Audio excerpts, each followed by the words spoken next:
What's up? We're live. How y'all doing? I'm Andy Malafrina. I'm starting off grumpy because I hate taxes and I hate having to do taxes, and then everything that surrounds taxes make me fucking angry. But at least Pat's here, so I can unhealthily divert that anger into passive aggressive comments. Yeah, Whenever I actually love taxes. Yeah, and that's a big sticking point for me and Pat. I'm going to be playing the role of taxes today. Hey guys, what you guys don't like roads? Yeah. How else will we figure out flat surfaces? Hey guys, what about all those clean air you drink? It's so funny the more you learn. So funny the more you learn and think about stuff. Things that feel like haymakers of an argument are always really like that's not even close to a strong argument, because that's always like the go-to. It's just like, do you like roads? Yeah. Well, then we have to fund the federal government at the exact rate we're funding it right now. And you're like, I think there's multiple ways to get flat roads. Like, the government just hires. It's a bunch of these like private companies that only work for the government. So it's like they're their own company, but they're hired by the government, so they might as well be a government company. And you're like, yeah, dude, I think without the federal government, we could figure out flat surfaces. That would probably be. So wait a minute, those people I see on the side of the highway, that's Halliburton? No. Oh, okay. That's not even close to what I said. Yeah, you said it's all companies, small companies that exclusively work for the government. So if they're made just exclusively to do business with only the government, no, Halliburton doesn't exclusively work with the government. They also work with the different. When we're giving them guns, they're freedom fighters, right? Yeah. When the U.S. government. So when you see ISIS show up with Toyotas and American guns, that's because they stole those from freedom fighters. Oh, okay. Yeah. I got it. Yeah. This is a new episode of Drag the Lake, but it's also, I think, because I do want to talk to you about other stuff. I think we're going to have to cram into a little bit of No More Heroes. This is a Drag the No More Hero Lake, or Drag the No More Lake Heroes. That's what we're doing today, I think. No more lakes. I don't know. I'm sorry, guys. I've just been traveling all weekend.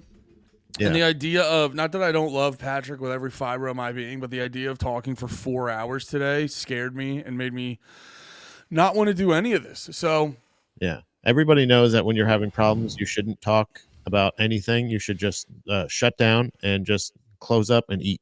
Yeah. Well, I definitely think too, the best way when you're in a frustrated, not want to talk mood, it is important to go and talk for 4 hours straight on a podcast live without editing, without any ability to stop Also, I gotta say though, the taxes thing, that is like you looking up tax stuff right before the show. I know that you didn't plan that, but that I'm not taking credit for that. I can't take that hit. Taxes put you in a grumpy mood no matter what. But I think they would put anyone in a grumpy mood. It's just tax season's so fucking annoying, because it shouldn't be that fucking hard. It shouldn't be this fucking hard where you need a separate, because that's the thing I notice the most about, like, people always, it's important to focus on the big things, like the government will bomb innocent brown people, and honestly at this point anyone, as long as their language sounds goofy to us, we will indiscriminately bomb the hell out of them. But also at the same time, on a day-to-day thing, it's like the what's the term? What's it called? The totalitarianism? No, when it's like a big police state and it's over the overbearing government. What's the fucking term I'm looking for? Dictatorship? No. It's an ism. It's an ism. Authoritarianism. There's like this low grade authoritarian, and it's like authoritarianism mixed with an extreme waste of time. So like, perfect example with like all the taxes shit, just the whole fact that like I have to lose, like me and my wife have to essentially lose an entire day. Now, granted, this is the ideal situation. She started doing them because she wants to get them out of the way. And I was like, wow, that's so great. You decided to do that right when I started my podcast. Wait, they're due today. What? They're due today. They're due today? Yeah, it's not getting them out of the way. I think today or either yesterday or no, sorry, either today or tomorrow is tax day. I thought the 20th was tax day. No, that's 420, bro. That's Hitler's birthday. And Oh also, yeah, the 15th is tax day. yeah, it's almost all. I think it's usually the 14th, but yeah, that's why. It's not like she decided to get them done. They're due tomorrow. Well, no, I don't mean that. I just mean the time of day of doing them. Yeah. I'm saying like the time of day she decided to. Damn, they really do fucking tomorrow? Shit. Yeah, I know. That's gonna annoy the fuck out of me with that one, the one fucking student loan thing. Fuck. Well, Sorry, I'm sorry, guys. Go ahead. You're thinking ahead. We already have one show today, so after this, you don't ever have to talk to me again. So you can just go make love to all your taxes. I can completely lock you out of my life after today. Maybe you could also have done this yesterday. Or yeah, why didn't you do it on Friday? Why didn't you do this on Friday, Andy? What were you doing on Friday? No. You know what the best thing about what you're saying right now is it completely helps me in this moment. Right. I know. I'm being present. I'm helping. This is called friendship. That's my favorite thing. That's my favorite thing ever in the process of problem solving. Where you go, like you're like, hey, I need to figure out this problem, and then someone interject. What is that about human nature? Where someone you go, I have a problem that needs to be solved in this moment, and a lot of people's knee-jerk reaction is, well, why didn't you do all the right things so this problem didn't happen? And you're like, in what fucking way does that help me at all? It's a weird thing. It's a weird thing people do. I don't know where it comes from exactly. I know a lot of people have sort of, with the nature of Twitter and shit like that, they've like conditioned themselves to like be paranoid and fuck with people and just try to like, how can I point out how someone did wrong? There's I don't know. I see it with the jobs I have and stuff. There's not a huge tendency for problem solving. There's a tendency to who's to blame, and then maybe we can figure it out. I've never understood that about people. Yeah, I think it's just overall, it's like it's people just talking to say words. Do you know what I mean? Like there's a lot of times where like you could be explaining something and you're just like, yeah, well, man, if you had done this, you wouldn't even have to worry about that. Like, yeah, what you just said was a bullshit waste of my time. You just wasted however long it took you to say that sentence and for me to react with this sentence. Because nothing's happened. You just told me, yeah, I know. I not only did I know that, but you're not helping by saying it. Because it's also like one of those things of like, even if I didn't, pointing it out wouldn't help. So like, even if I didn't already know that, you saying that doesn't help at all. You just said words. You just said words. You're not helping. So like, it's not that like everything you need to say always needs to be constructive. But like, if I'm explaining a problem and you're like, oh, well, the solution would have been just to do it the correct way. Well, it's not even a mind. Yeah, exactly. It's not even a mindset necessarily of like being constructive per se. It's just, what's up, Far Wild? How you doing, bro? Everyone getting in the chat. Let's go. I know we're a little bit earlier than normal. We changed the fucking schedule, then we changed it again. I apologize for that. I'll just take the hit on that one. But what was I saying? Yeah, no, it's that's right. You were saying about how is this constructive? It's just like I don't know if I'm splitting hairs or whatever, but yeah, it is always a thing of like, what does this add to the situation? What is the next step of what you're saying?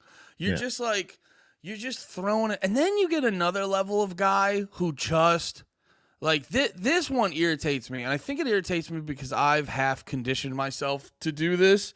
I think I've talked about this before, but I sometimes have conditioned myself to sort of maybe be a little paranoid and pick out what's actually fucked up about this. Because I think it stems from, we were talking about before, like, remember we were saying, like, I hate people bringing up how good the Beatles are, because you're like, what fucking boring dog shit conversation do you want to get me into about how the Beatles are good? It's like, oh, do we want to have the Beatles are good conversation for the 9 millionth fucking time?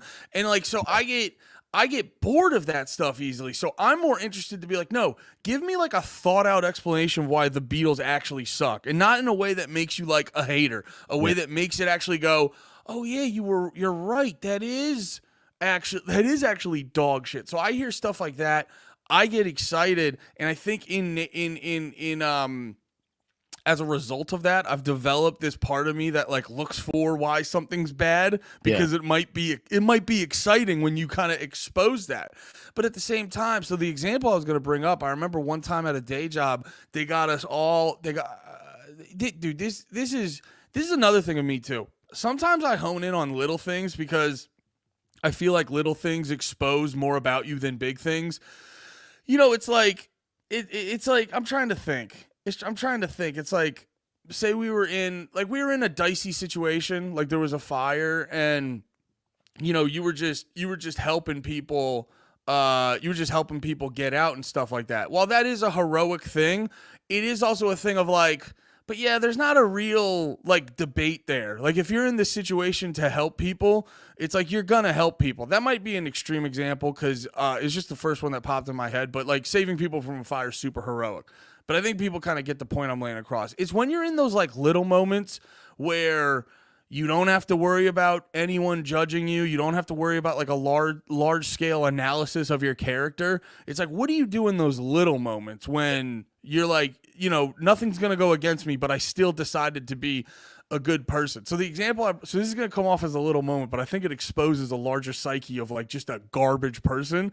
And we were like, so I was at a day job, they got Chick-fil-A for all of us. And you know, when we would order Chick-fil-A, like a big catering order at Chick-fil-A, they give you every sauce under the goddamn sun. And Chick-fil-A's top tier sauce. You probably know, Pat, right? Chick-fil-A is good for the sauces. Yeah. I think probably the best buffalo sauce I've ever tasted. Like their zesty buffalo goes hard. It's not like it's just like a good solid base buffalo sauce. It's really that's a killer sauce. Yeah, Chick-fil-A sauce goes hard. Their barbecue's not bad. Good ketchup. Well, ketchup is just Heinz, but Heinz is a good ketchup choice. I like they have the innovations. If you want to talk about the finer details and the autism of this whole situation, but the ketchup packets at Chick-fil-A are the extra mile that I appreciate. Because they have go on. They have the rip off top, right? So you can dunk or you can tear off the nipple and just squeeze it out like a packet. And it's like this is it's the fact that like I just watched an episode of Seinfeld and they were talking about the fact that what's the deal? How come there's no squeeze bottles of ketchup? And you're like, what? There was a time where there wasn't a squeeze bottle of ketchup? What kind of fucking dumbass shit was that? They're like, you got it for the mustard, but you don't have it for the ketchup. You're like, and then they just started doing it. It's like one of those things where you're like, wait, just do a. Wait, that was an option? Squeeze bottle for mustard, but not for ketchup? Apparently in the 90s, around the Seinfeld's days, there was not ready, or there wasn't actually like a thing, was squeezable ketchup. Isn't that fucking crazy? Yeah. Wait, were they in a diner when that scene happened? They were walking to the diner, you know. I remember being a kid and the glass bottle ketchup was the norm when you were a kid. In a diner, in a restaurant, yeah. But like to have at your house or something like that, it's all like, how come you can only buy glass bottle ketchup? You're like, damn, bougie motherfucker. Yeah, right? Huh. But that's sorry, I split your autism and I raised a pair. Yeah, dude, you got a royal flush on the tism. All in. Nah, it's okay. And apologies to the drag the leg people, but I came in hot and I want to talk about my things now. We were talking about Chick-fil-A sauces, so we got off but no, I do want to apologize to the people. This might be a bye week on focused content, but I love you all, so I don't care if you're mad at me. Because I love everyone. We'll be back to form eventually. Sorry, I came in hot today. I want to apologize to the people. I'm a bad boy. I need to get my shit sorted out. But no, so they have the slew of Chick-fil-A sauces. The slew of Chick-fil-A sauces. They're every one you could possibly fucking imagine. And this dude the dude I used to work with was like standing around looking at it, and he goes, "Did you guys not get any Caesar dressing?" And I turned to him. If I could have said whatever I wanted to, I would literally turn to him and go, "I wish you died right now." Because that to me is like when you just we were going through, dude, unprompted, you immediately just started busting out your favorite sauces. There's zesty buffalo rips, honey mustard rips, ketchup, it rules. Barbecue sauce, Chick-fil-A Yeah. sauce, all Sure, their I have a sauces. preference. I have a preference, yeah, but you have an array of fine sauces. And you have a crispy chicken sandwich or a spicy chicken sandwich, and the thing you want to put on there is Caesar dressing. I go, that's a man who is actively trying to be upset. Like that, there's no, like, because most people don't even want a fucking Caesar salad. Most people eat a fucking Caesar salad because they're like, I should eat this Caesar salad. Yeah. Because, like, Caesar's fine. I don't know. Maybe it's because I'm a fucking food guy. I take this shit to heart. But I'm like, Caesar's fucking fine. If you want a Caesar dressing and a slew of beautiful Chick-fil-A sauces, I think you're a fucking asshole. Yeah. I got to tell you, a low-key MVP in my book for Chick-fil-A sauces, just before I finish this point, is the avocado lime ranch. It's a salad dressing technically, but it is key for dipping and for putting on a sandwich. Got your ass, dude. Got your fucking... Yeah, I'll be honest. Had it last night while I was watching UFC 300. Couldn't have been better. You know what? I unlocked the third bun hack. You take French fries. It's not a hack. And You're a hack. That's not a hack. And you put it in the middle bun, and then you taco that bitch. Oh and my then you God. have a French fry taco. Oh my God! Wait. Okay, wait. You were in the middle of mocking me, and then No. Tell me more. Tell me more. Yeah. I was in the middle of mocking you, and you went, Andrew, please. It's actually way more retarded than you think. Yeah, it's called a French fry taco. You ever heard it? That's fucking stupid. It's a carb taco. It's a. Man. They call it a tarbo. Oh my God! And then your wife's just sitting there. Your wife's just sitting there watching you eat a carb taco, and she's like, "I will fuck him more." Yes. Yeah, watching athletes, and she's like, "Damn, I just need that dick inside me." Oh my God! But- is that fat fuck making a carb taco? But there's like a nice element. Everybody has their preferences of sauce, but like you saying that, like you're right. Like this is a person that's looking to complain. But the going to the original point we were talking about of like people not helping, information that's not helping, I feel like is a lot very similar to the thing you brought up in the past about people that say, quote, breaking news on Twitter or something like that. And you're like, do you really think you're breaking this news? Do you think you're the one that's actually sharing? Like, this is how people are going to find out. But unfortunately, sometimes I think that is how it happens. Like, sometimes people are like that is the first time they see it. It is breaking to them, but like, you're not breaking the story.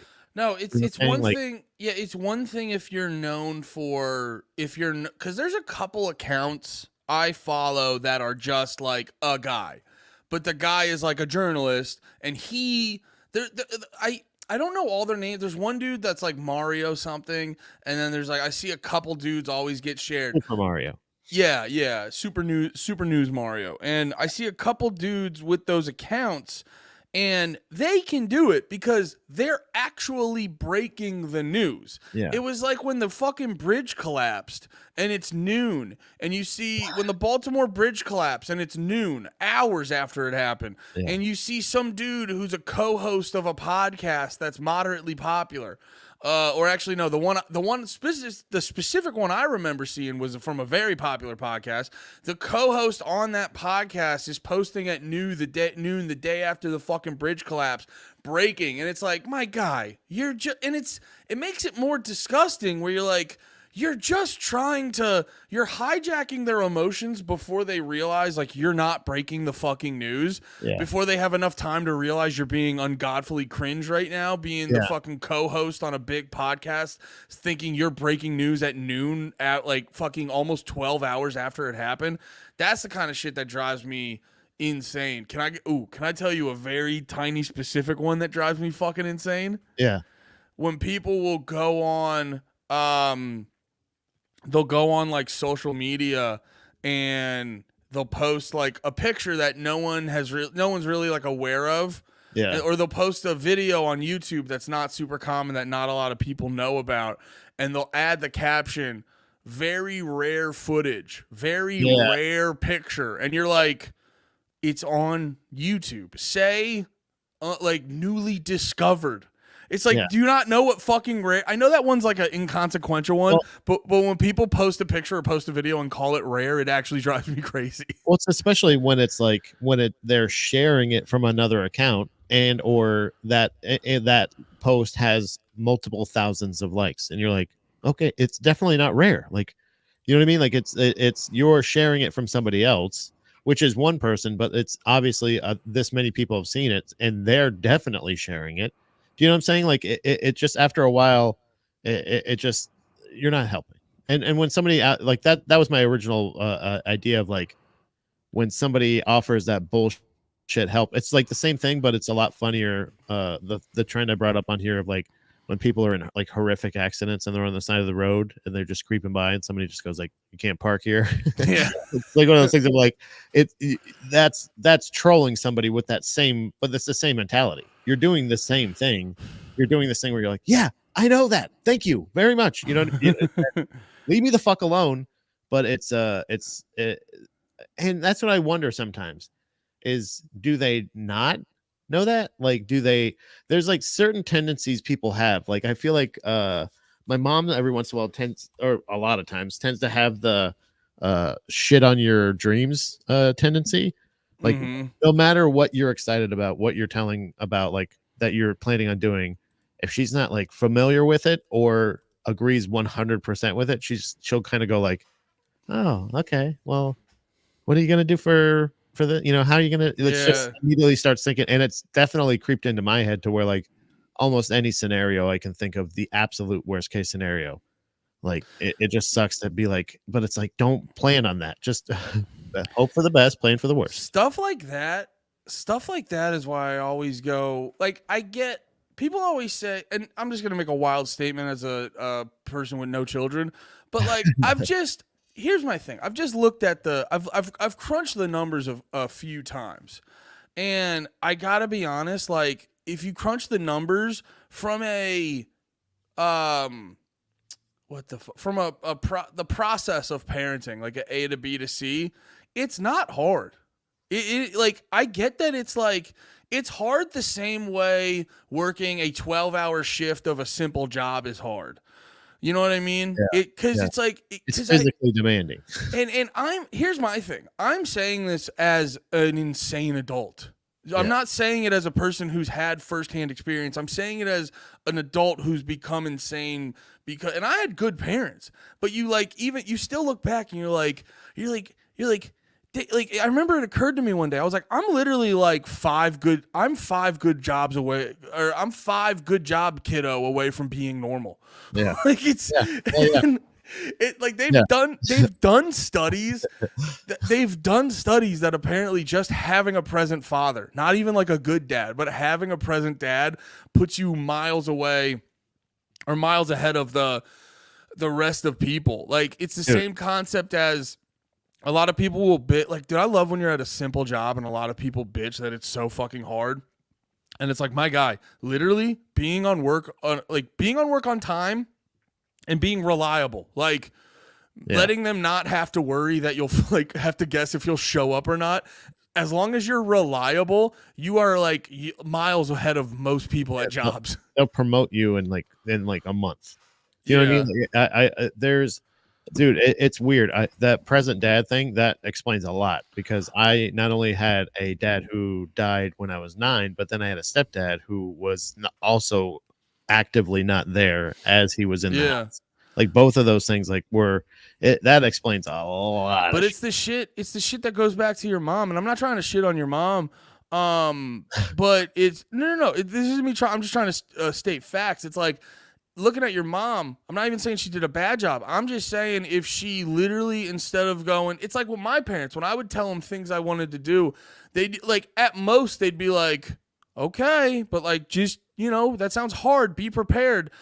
And it's like, dude, if my dad or my mom or your dad or stepdad just threw in a quick little like, hey, it's going to be hard, but I believe in you, buddy. Even if Yeah, they fucking did it. yeah. No, yes, exactly. That thing That's of the like, I tiniest. know you're gonna kill it. I know you're gonna kill it. Like, Y- be careful, but like, I believe that like you can knock this out of the park. Like, Cause that's yeah, what yeah. I've noticed. Anytime I've heard men or women tell their story when they were like either not even started at nothing, but they were just like a little kid. Like I was watching a thing on Big Sean. Like he came from the hood from what I remember, but he had a single mother. But she told him every day, she's like, "You're gonna be the best as long as you work hard. You're gonna be the fucking best." And it was the same thing I was watching a thing with Tiger Woods. His was the same thing. Now, if you watch it, his dad was a little bit of a psycho and kind of like forced Tiger into all this shit he didn't necessarily want to do. But and he was like definitely overbearing with his methods and shit. But regardless of that, day one, Tiger's dad was like, "You're going to be the greatest golfer. You're going to be the greatest golfer." And it's like, he didn't know if that was going to be true, but he just put it in his kid's fucking head. Yeah. So it's like, dude, it's almost like positive brainwashing. If you just brainwash your kid to be like, as long as you work hard, you're going to be the best. Well, like you were saying, like I think the idea or mentality of raising children is an easy thing, but it's just a 24-hour mentally and physically taxing job. Like your 100%. Your analogy is correct. Like if you're working a 12-hour shift at fucking McDonald's, it's still hard. Yeah. It's not hard, but it's just hard. You know what I'm saying? Like it's one of those things of like, it's not difficult, the things, but the longer you're working and the more tired you get, the more mistakes you're likely to make. And when you're like, dude, I look at the fact of like how much, not saying that like you need to be 100% like treating your pets as children, but the amount of care and or attention that pets require as pets. Mm-hmm. Do you know what I mean? Like literally like a dog or a cat in your house as your pet requires so much attention, and like because they get depressed, they get lonely, they get anxious. That's what most bad behaviors are, is them being bored or upset, and they don't know how to express it. So that's what I'm saying is like as a child, it's bad enough to if a child is telling you what they need or you're not paying attention to what a child needs or anything like that. But like I look at how hard it is to just responsibly raise an animal or to care for an animal dietarily, emotionally or whatever, give it stuff to do around the house, all this other shit. Like you can't just have a dog in a pen all day and then let it out at night. You know what I mean? Like it's like, like you have to care for just animals. Like, but so like, if you have a human being that's gaining consciousness, that's learning social skills and you're the one responsible for doing that. And you're right, it is super simple. Say yes, yes ma'am, no ma'am, yes Z, yes sir. thank you, thank thee, whatever it may be. Like and like simple task and all that stuff is easy, but you miss so much more because of the amount of work you have to do. So when people start having kids, like tons of kids with no help, and they're like, "Oh, this is a single mom, had 4 kids," you're like, that's irresponsible. So irresponsible because you were responsible for so many life lessons with those people. And then they go, "Takes a village." You're like, because you can't do it, you can't handle it by yourself, dickhead. You're the reason we have to do this. Dude, I was so glad. I'm so glad you brought that up because you reminded me of I remember I was reading this article, and they put out these articles whenever they want to increase the minimum wage, or whenever they want to pass whenever they want to pass some new fucking like social bill that's just gonna be a waste of money and shit like that. They always try to find you the most down and out dude who fucked up 1,000 times. Like they're telling this story, and I don't want to sound heartless because like I'll just be clear too. Like because I remember I got into a thing with one of my buddies who was like, "Do you just not?" They're like, "Do you just hate welfare?" And I go, "No. It's not that I hate welfare. I think people who need help should be helped. Yeah, I'm just saying it's like it's technically you're stealing other people's money to fund this and that. But also, I'll keep it a buck. If we're talking about rolling back government spending, don't worry. There's 1,000 things I will. What up, Tony? There's 1,000 things I'll roll. Like I'll start with the military and all this other shit before we even get to welfare. And to be perfectly honest, if we roll back the military, we can pay for a lot of other shit. Because like, truthfully, it's like, the fact that like the fact that people are using their EBT to buy fucking Doritos and Pepsi at 7-Eleven, it's pretty low on the list of things that I spend time thinking about. Yeah, I'm not wringing my hands at home going like, why are they getting you could get a birthday cake with Hey, wait a minute. Are minorities getting snacks? Are poor people getting snacks? Yeah, it's really low on my, you are using money that government stole from other people, but it's super low on my list of things I give a fuck about. Yeah. And also the other thing, my other thing with like the minimum wage, because when people say you like don't want a minimum wage, their heads explode. And it's like, yeah, dude, the higher you make trust me, I've been eating out a lot, taking these plane rides to Austin. I've been eating out a lot of McDonald's because I'm on the move. And I have a garbage taste. I also don't have a car. And bro, we recorded a pod on fucking Saturday, and Lemaire was like, I'm just going to go get some barbecue and I'll be on my way. And but it was one of those get in line at 9 a.m. so you can get food at 1 p.m. barbecues. And bro, we got there. It was so funny because me and Nate were worried about being late to the pod, and then Lemaire shows up. This is the best. This is how Lemaire does shit. He fucks up, but he doesn't fuck up more than the job will still get done. Yeah. So he was crazy late because our producer had to get out of there by 4:30. He was crazy late, but we still got both of the pods done, no problem. So it's this and I'm like, that's how because Lemaire's Mr. Magoo. Yeah. I've said this 1,000 times. He's Mr. Magoo. Because I remember I made him laugh because he was like worried about a certain thing. I go, bro, you're Mr. Magoo. It'll happen. Just keep your head forward. You literally walk into traffic and you end up in a pile of gold. So somehow that happens. You walk in front of a bus, but then you make your meeting in time. No problem.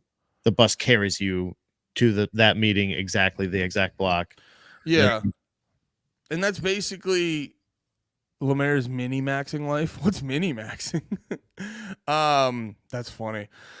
But, sorry, I got super sidetracked on that one. Oh, yeah, I was talking about the minimum. Oh, yeah, I was seeing at all the fucking McDonald's I went to. Yeah. Also, I'm on a real McDonald's kick right now. I had, Big Mac.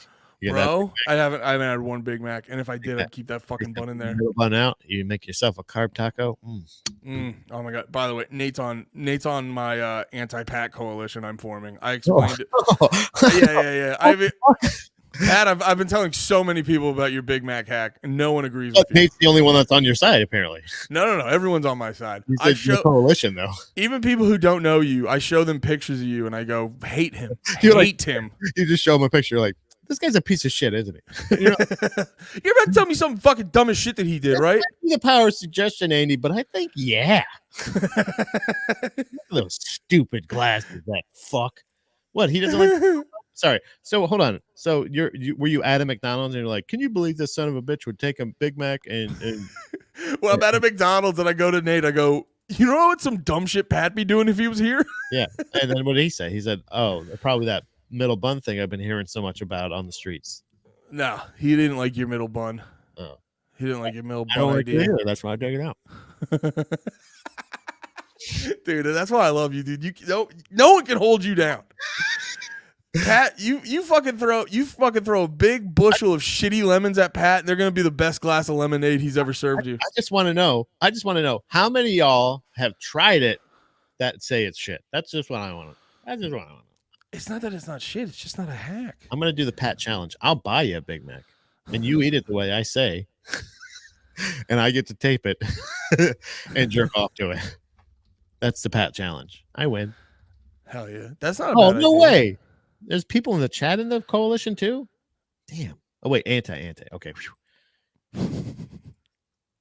But the thing dyslexia. What? The thing I was gonna say about the minimum wage shit. I was at all the fucking McDonald's, and it's like they're all chock full of the kiosk and stuff. Yeah. Which I gotta be honest, what's your vibe about the kiosk or self checkout? Because that's been a joke for years with comedians of like, what? I don't fucking work here. Where do I get my paycheck?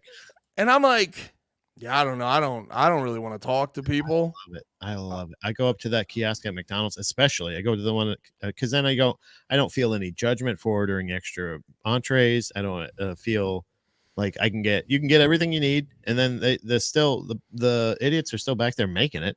You know what I mean? Like it's not like they're completely void of dum dums, but it's the fact that how many times I've stood at a fucking counter at a McDonald's and like just had countless people just walk past me. Like it was already there at like Walmart and shit like that, where like they're gonna start doing a thing where you have to pay to do it. You have to become like a member. Dude, I was like, all right. Do self checkout? It felt like a fucking April Fool's thing. Wait. You got to be very clear on what you're saying to me right now, because I can't believe my fucking fat idiot ears. Or the You have to pay. You're gonna have to pay Walmart to do self checkout to work there. Yeah. Now that's the joke. Now you have to pay them to work there, and I guarantee they're still gonna check your fucking receipt. So then, what the fuck are we doing? Do you know what I mean? Like that's like my whole fucking thing, because people, dude, get this idea out of your fucking head that we're gonna be in some fucking Terminator dystopia. Like, I've been saying this forever. It's either going to be The Matrix or it's going to be WALL-E. And it's almost definitely going to be WALL-E. It's just going to be all this, like, it's all this little nickel and diming. And then they're just going to make, like, AI is just going to figure out how to make the greatest tits you've ever fucking seen and to make the most enjoyable video game. So you're not going to want to fucking do anything. Yeah. The TV, like, they're going to figure out a way to put on a headset that makes a fucking, the best big screen TV ever, all this other shit. It's going to be so boring to leave your house. And if you do leave your house, it's just going to be little prodding into your fucking butthole on different little nickel and diming bullshit. In the city, in New York City, they're fucking doing the thing where like they're charging commuters to go to Manhattan, to go to work in there, like in Manhattan, like to drive on surface streets. Like, are you kidding me? Not even a fucking highway or a fucking bridge or a tunnel or some shit. Like, there's nothing that needs like any more maintaining than usual. And to be completely honest, you're not fucking maintaining it. You know what I mean? Like, New York City is out of control with traffic for sure. But now that you're like, well, since it's so out of control, we're gonna have to charge you for it. Are you going to make it better? No. We're just gonna it's surge pricing essentially for people that own vehicles that have to pay to park in the city already. Let's incentivize them to get on fucking buses and trains. Like, what? Let's break it down. Let's break it down that way, dude. Because it's like, dude, think about it. That's crazy. And I think about it because here's the reality. Most people driving to Manhattan for work probably a lot of them live in Jersey, or they're like delivery drivers and shit. So think about it. You live in Jersey. You're getting on the turnpike. That's immediately. Did he say the stream is frozen? That's what stream froze. They're taking us out because we're bitching about the government. We're telling too much truth. Yeah. That's part of all of it. My friend used to combine double cheeseburgers with McChicken, and it would make me God. Okay, it's good. No, you know what? I was trying to.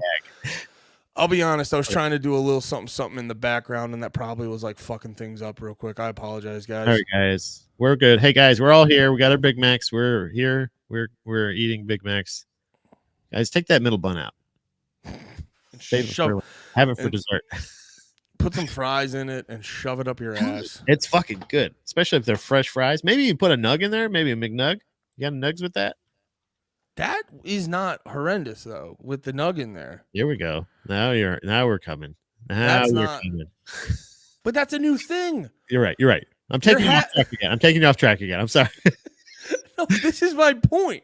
This is actually what gets me and I know you're goofing around, but just in a general sense, this is what gets me so irritated in arguments. It's like that famous Jordan Peterson meme where he was before he zonked out on fucking what was he on? All the drugs. What was the drugs? Before he got zonked out on benzos and was just like, I believe everything that Yahoo tells me. But yeah, when he was still fucking he was still doing bars.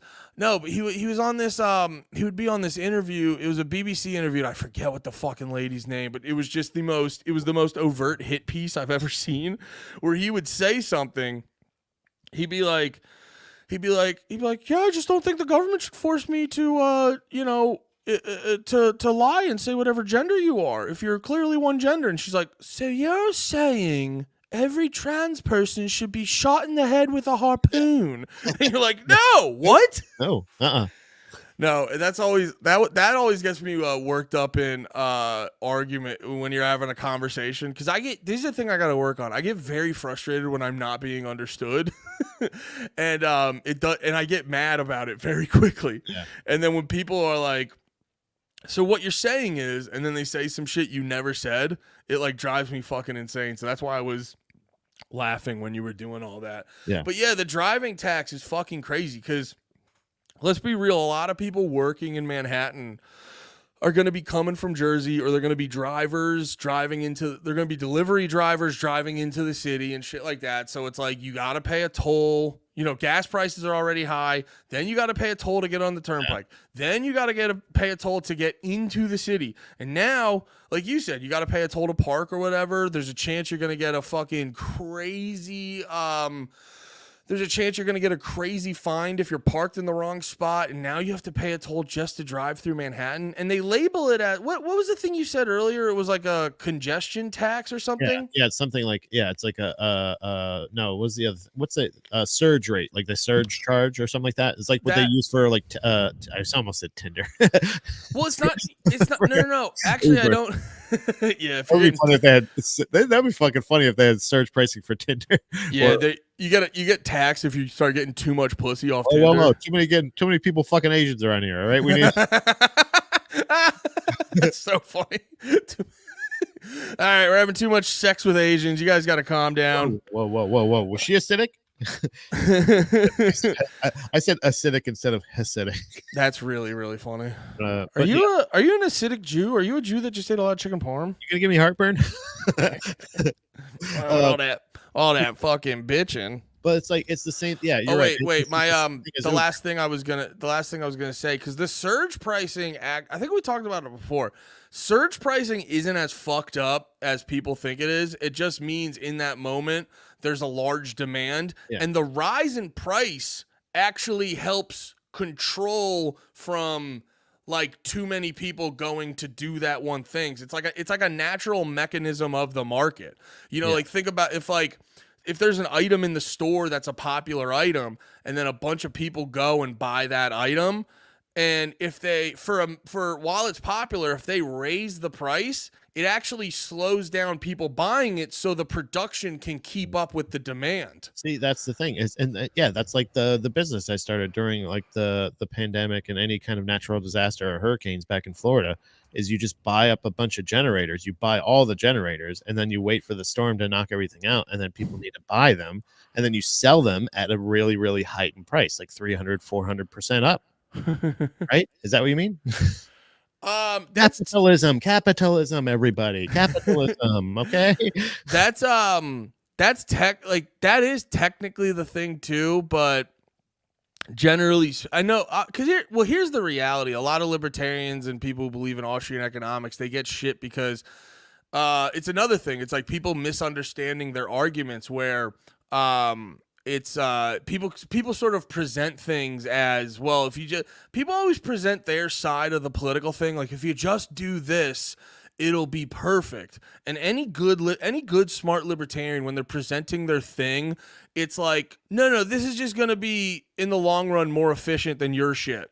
So you obviously run into certain problems. But even with like the natural disaster shit, it's like there's always these different like Red Cross type organizations that kick in, and it's like, obviously it's not going to be perfect, but there's always other ways to sort of balance it out. But yes, there are moments where you're like in a very dire situation and you could get fucked. But generally speaking, there's like just a natural mechanism of the market that heightens and lowers prices to sort of balance out the supply and demand of everything. Yeah. I think it's just it just overall, like, but what I guess is so that's really what it is. It's just mainly to deter people from driving in these really congested areas at a really busy time. So that's the Or people are just going to go, oh, now it's just going to cost me another $15 a day. Well, that's what I'm saying. That's what I'm saying. It's like, think about it. It's like, realistically, that's what's going to happen. well, realistically, it's like, who the fuck's driving in Manhattan in the middle of the day? Like, you got to think about it. Who's driving through Manhattan in the middle of the day just because there's no charge? That they want to. Yeah, exactly. Because it's so luxurious that they don't have a charge. They get to do it literally as much as they want without the charge. But here's the yeah, I'm just gonna take a so awesome. I'm just gonna ooh, is this standstill traffic? Yes. Oh. Please, 90 tourists, get in front of my car. Do I get to wait through 90 fucking thousand pedestrians and then 2 red lights before I can turn left? Wonderful. You turn to your best friend. You're like, no. This is the best part. You see that light 4 blocks away? Yeah. Get ready. It's going to take us 30 minutes to get there. But strap in. But here's the best part. For free. But it's for free. That's why we do this. That's why we do this, because it's free. So you got to think about it. The people who are driving through Manhattan for like a fun thing are going to be tourists. So they're going to be going there anyway. And then the rest of the people are in Manhattan because they have a fucking job. Right. Yeah. So you're just all it is a tax. People that need to use this road. And that's how a lot of these taxes work. They just end up being a tax on productivity. You're just hurting productive people who are trying to fucking go to work. Right. And that's the thing is like so really if somebody is, if anything, if where welfare or anything gets out of line, that's them abusing in the sake of welfare of saying, what, we just want to help the congestion. And we just want to help. But by the way, and it's and like any other tax or any other fine or any other fee or any other anything, it never will go down or go away. Yeah. So like now people, so what they're counting on, I think the business strategy that they had, because that's really what it comes down to in New York. I don't feel like it's a government as much. This really is. This first half of the show is really. Maybe we just split this up and just do the first half is No More Heroes. The second half is Dragon. No, I warned them. This is an off week. I'm sorry. I came in frazzled. This is an off week. But it's a lot less like a government and more like a business. Like they are counting on the fact that locals, either will know about the charge and just go, fuck, I just have to pay it. And also all the people, like you said, the tourists that aren't familiar with the tax aren't going to be, there's not going to be very clear signage that says, hey, BT Dubs, you're on this road and you're going to be charged $20 for it. You know what I mean? Like what happens if you turn off? Like, do you get the opportunity to exit before? Like, it's just such a fucked up thing to be like, okay, now you will need to pay a tax to use the road. Like not a road, like they're not building a road that will have to be taxed to help pay for it.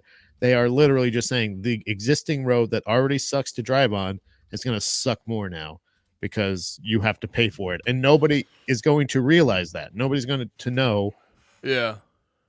Except for maybe like 7 or 8 people that are like, that's the line. I'm going to start taking a cab. Well, they're going to know, but they're going to know, but they're not going to know because it's going to just kind of, it's an amount that over the month you won't notice it. You won't visibly notice it. You'll start feeling it. Yeah.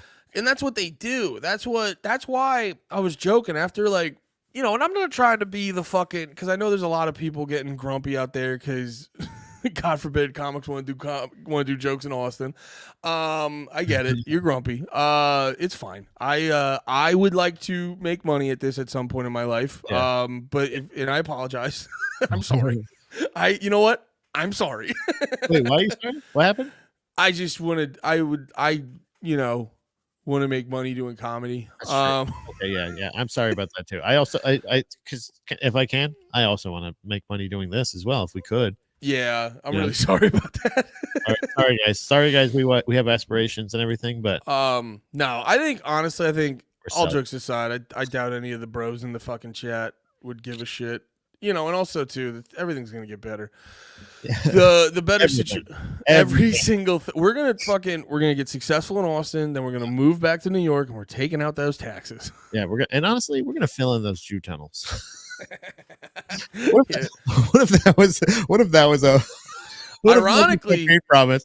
I'm gonna fill in the Jewish tunnels. but ironically, we're gonna fill the tunnels with beds. Yeah, we're gonna have a ton of mattresses down there. We're gonna take all of the sewage and the landfills we have, and we're gonna fill those Jew tunnels with just solid waste. Yeah, I also wanted to get back to the minimum wage thing I said earlier, where that was my whole thing against the minimum wage. Is it actually people don't realize this, because that's the problem with a lot of these.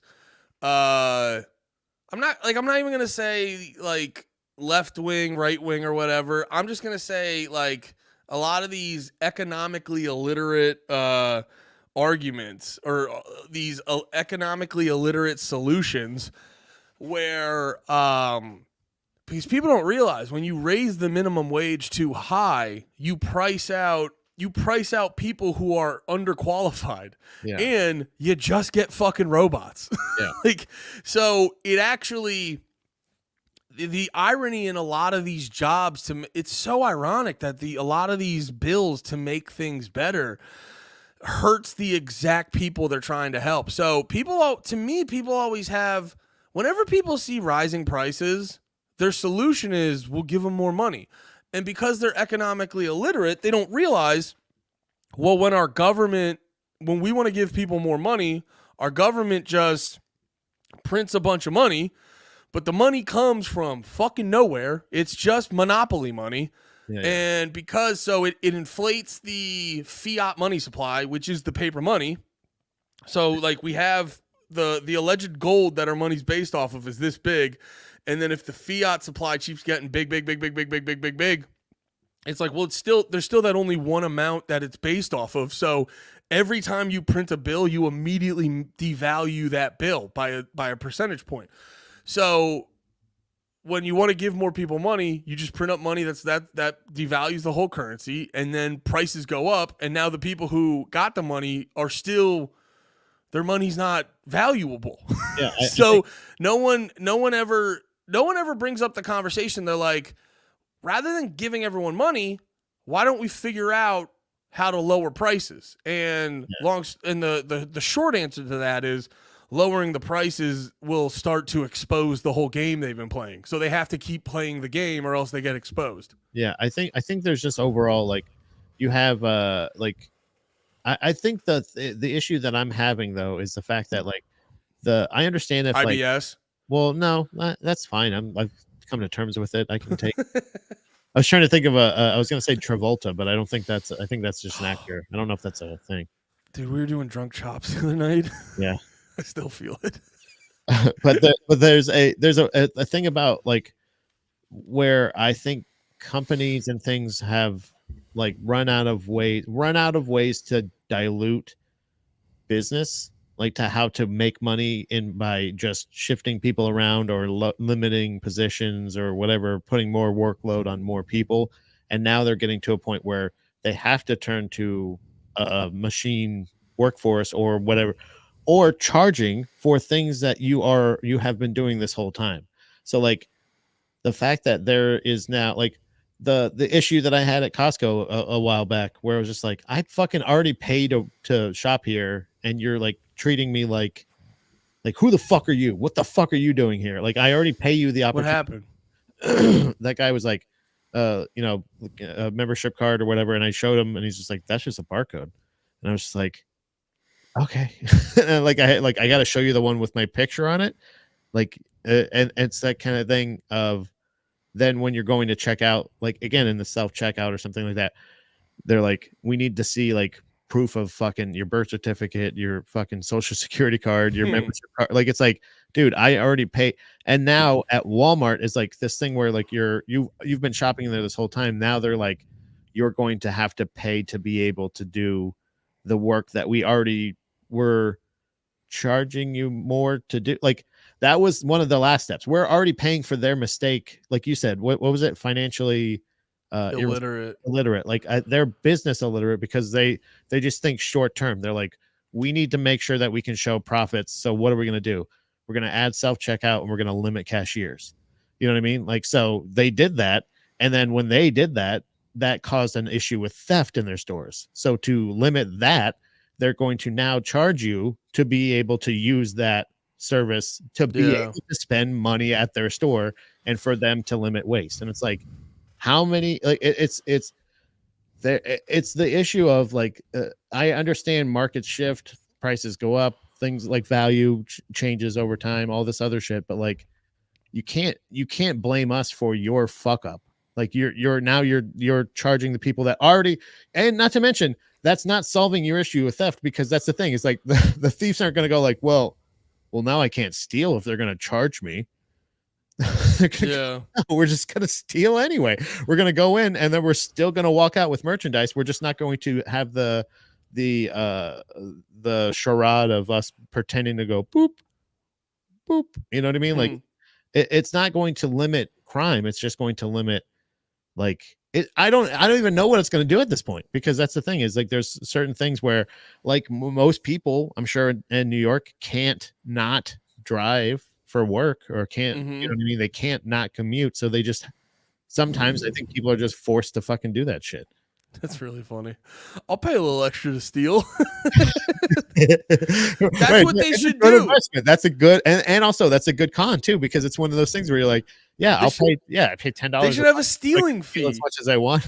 Yeah, you can get a monthly subscription to steal. $10 a month, and you're allowed to steal as much as you can in that month. Walmart has 20 checkout stands, only staffs 2 of them, and then self-checkout, they only open like 4 of them because the massive line just got to buy 3 items. Yeah, this is like a hack comedy bit like 10 times over at this point, but it still boggles my mind where I go, what's the point of all the checkout lines if we're going to, like, every time I go to the grocery store, there's 3 open. They literally have 15. Yeah. But there's 3 open every single fucking time. Yeah, it's for probably just for like 2 days of the week. God bless you. In America. Nah, dude, God bless America, dude. Yeah. That's how allergic to failures of capitalism Andy is. But it's not even like without getting the sniffles. Well, that's the other part too, where it's like whoever has like brainwashed the American people is so fucking smart, because they've been doing it's like they've been doing these like bullshit socialist policies, and I'm not one of those dum-dums who's like Joe Biden's a secret socialist. It's like no, he's like, a lizard person. It's obvious. Yeah, he's a lizard person. Shifter, you stupid idiots. He's a skinwalker. But here's the thing: it's like when people in government, when they want to get control, they'll do a little column A, column B. You know, you don't like. It's not like we're a full-blown socialist government, but you know, they take a little bit from here and there, and like they look like, how do you scam people the easiest way? So that's why, you know, Social Security is a Ponzi scheme. You know what I mean? They take a little bit from everything.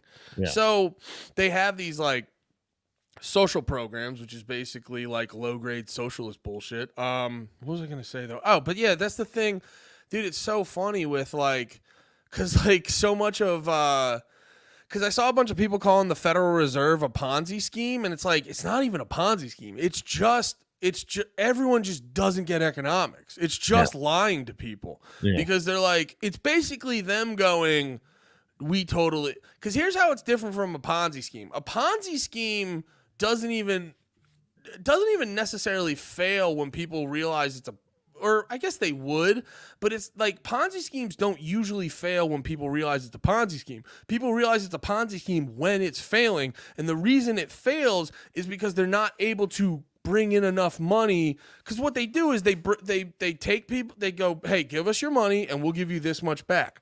And what they say they're doing is a lie. But the fact that they get people convinced that they'll give them a good payout, so they get more people, then that gets them to get more people to bring in more money. So as long as they're getting more people to bring in money, they're fine. It's just when that starts to slow down, then it all gets exposed. The thing is, like with the Federal Reserve and how the money in the banks work and shit, that one is literally just oh, if you guys realize like we ain't got shit in here, that's when it's gonna fuck. But everyone's vibing out going, they got it. It's when people realize that they don't got it. Yeah. That's when it's gonna fuck. So that's the difference. They're just lying. They're not actually like That's bringing in anything to keep it afloat. They're just lying. That's my fear with anything, dude. That's my fear with is just the fact that like we just trust that you were like, yeah, I drive on this bridge every day because it's this bridge. It's maintained by somebody. There's somebody that's working on this. You go to a theme park, you're like, yeah, of course I'm going to ride the roller coaster because they have somebody that goes through and checks every bolt every morning. Like you just have this assumption. You're like, yeah, but that's just a person. What if they're shitty at their job? Like, what if they happen to have the new guy today? Yeah. You know? Or what if, or like I said, people get complacent. I do it all the time. Dude, I worked in kitchens my whole fucking life. We've talked about a million times. Like, how many times just randomly in the dish pit will I just reach in and be like, shit, I cut my hand. I grabbed a knife. You know, something like that. How many times are you cooking? You accidentally you nick your finger, like chopping up vegetables. Like, yeah, you get comfortable and it happens. So my theory is that those are all just people. It's just all like to assume that it can just happen. That everything's fine is like one of those things that then the shit crashes and you're like, and we're like, what do we do? And they're like, I don't know. We didn't plan for this. And you're like, but you're in charge. It was your job. And they're like, I guess we bail them out. And like, yeah, we just give them a bunch. And like you said, and then you're like, wait a minute. So nobody's at the wheel? Like literally, but if you fuck up, they'll just go like, yeah, let's just lower the value of currency and just give you more. We'll just make up some more money and give it to you. Yeah. Here you go. And it's like it's the same theory of like, yeah, nobody's really at the wheel. It's just they're just people that also can make mistakes or like you said, once you do find out it is a Ponzi scheme, they're like, well, we can't let this Ponzi scheme fail because we're all caught up in it. Dude, all my life, ever since I've been working and getting a fucking paycheck, I've been told that I am paying into Social Security and I will very likely never receive Social Security. Yeah. And it's like, then why am I paying into it? I don't want it. It's supposed to be, but it's for everybody. Literally, you're telling me it's not for me. I'm not going to get it. And then that's when people need to, because this is where, remember I don't know if we were on air when we talked about this, but this is why I say like, because people always go like, well, America is a democracy. And I go, what evidence do you have of that? Yeah. Because literally. So like, America, I view America as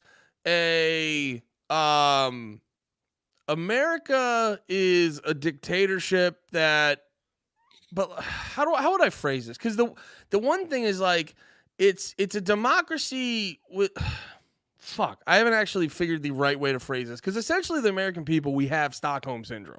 We have Stockholm Syndrome. That's why we think we have a democracy. But you essentially vote for your most likable dictator. And then, but the reason I say Stockholm Syndrome is because they act like a dictator as long as they can get away with it. That's why, like, all the stuff they're doing to Trump right now, like, he's technically, I guess, was breaking, even though some of those laws, they had to bend over backwards and create new laws for him to break. Yeah. But, like, basically, like, I love when people keep bringing up, they're like, Trump got indicted 91 times. And you're like, are we really going to just be that fucking dumb? Yeah. You can do this. You could do this to every fucking president. Anybody. So, like. Anybody. Any person. Yeah. Dude, yeah, for real. Fucking, I used to, my old neighbor when I lived in PA was a cop, and he literally, I remember my mom telling him one day when she was talking to him. What's all this child porn I found on your? Yeah, and I was just like, bro, what are you talking about? I thought you were cool, bro. You guys are just, this is a banana republic. Everyone could get caught for everyone does this. Get out of my face. The only way I could call this a democracy is emphasis on the mock. Yes, fucking got him. But no, I remember my mom told me one time when she was talking to him, he would tell her, he's like, yeah, we have a bunch of bullshit laws to pull people over. He's like, we could literally pull people over for so much shit if we're just like, you know, if your car's suspicious looking or whatever, like if there's a black guy driving it and you're like, that's a suspicious car. I got pulled over for eating Arby's in my car once. Yeah, but you were probably like, you probably had the whole thing on the counter just dipping while driving. All the You ever lights on, and I was going. No, no, no. you were taking the trash, throwing it at crying Indians on the side of the road. Hit the cop car with some marinara sauce. You just threw your big cheddar at the cop. That's what happened. It's like, hey, dude. Oh, but no, it's like, so that's the thing. Like, you could get any of these other presidents or just anyone and fucking go talk to fucking Nancy Pelosi and her big fat tits. Like, you get paid 100, what is it? She gets paid like $140K a year and she's worth multiple millions of dollars. You're like, yeah, that has to be something illegal. There's people who follow her stock trades to make millions of dollars because she's literally the greatest trader in the history of the world. Well, it's probably just natural ability, Andy. I don't know what you're getting at here. She's probably just a fucking phenom at trading.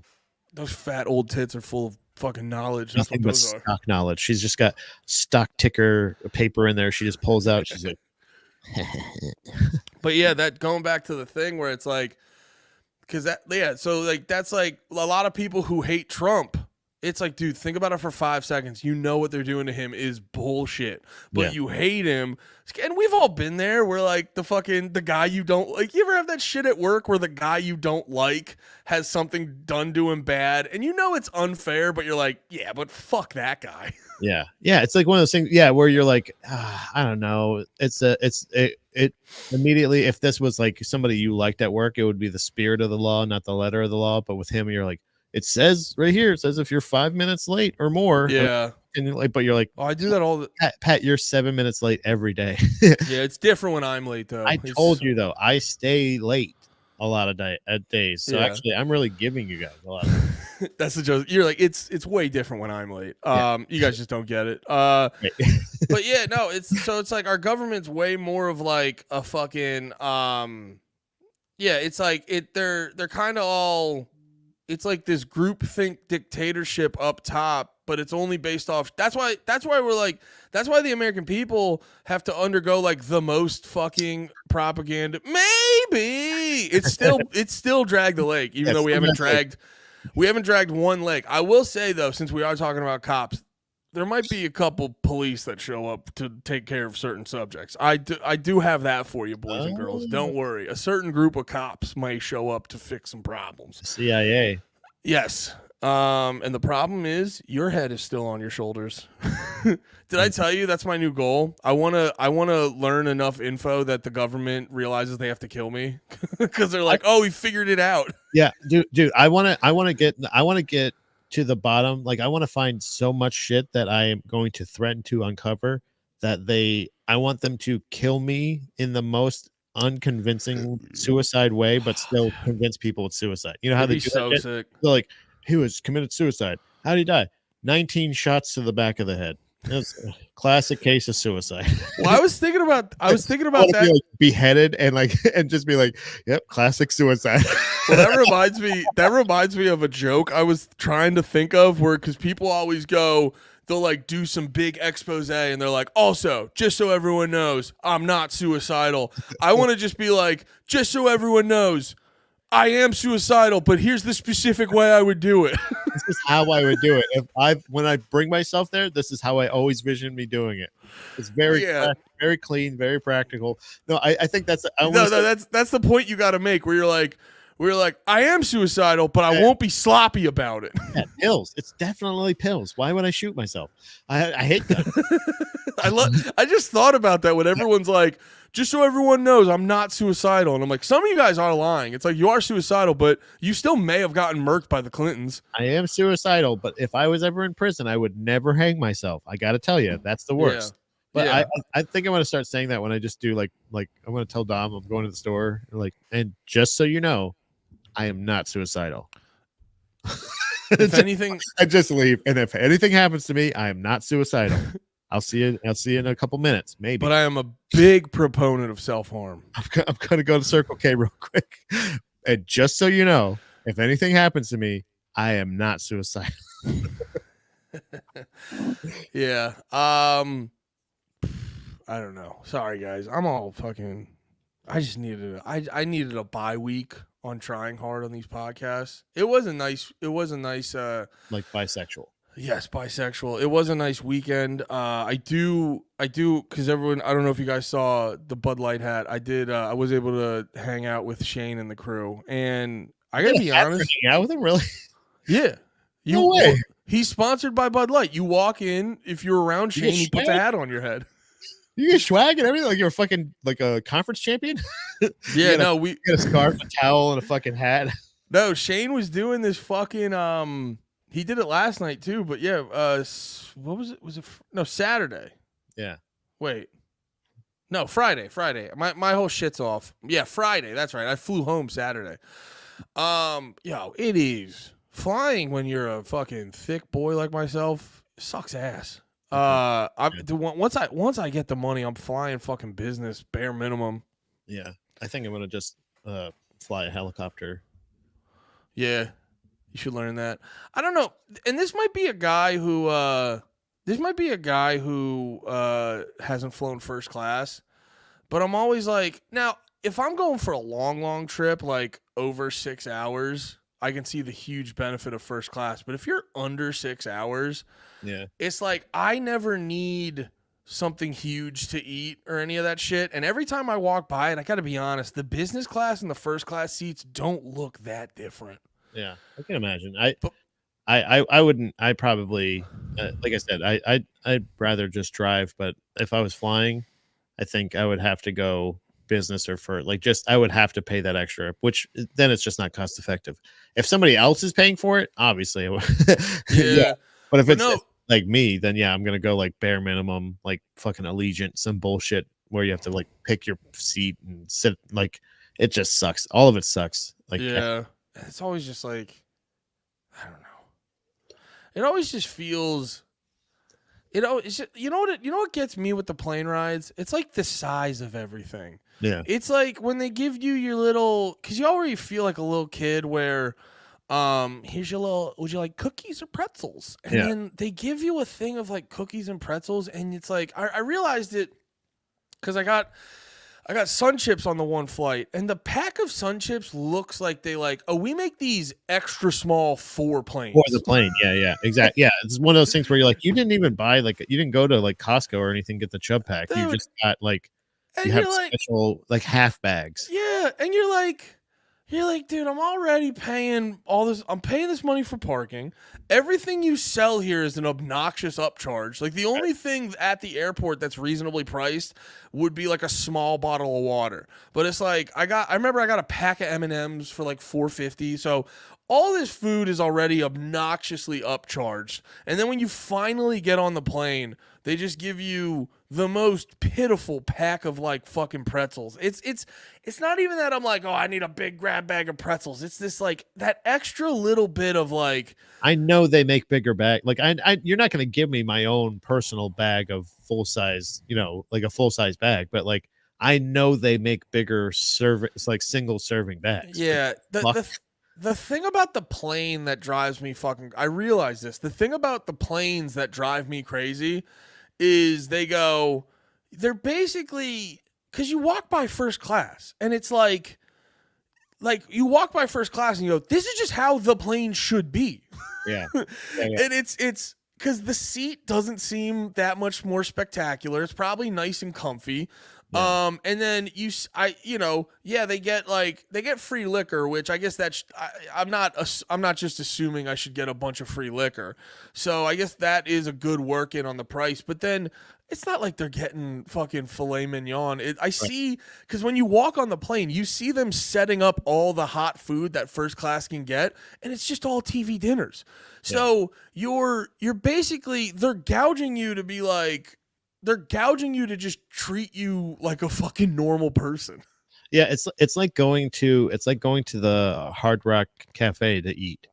It's like the same thing where you're like, oh shit, I'm just like the fucking celebrities like in Hollywood and shit. I'm going to this fucking crazy exclusive club. And you go there and you're like, it's way overpriced.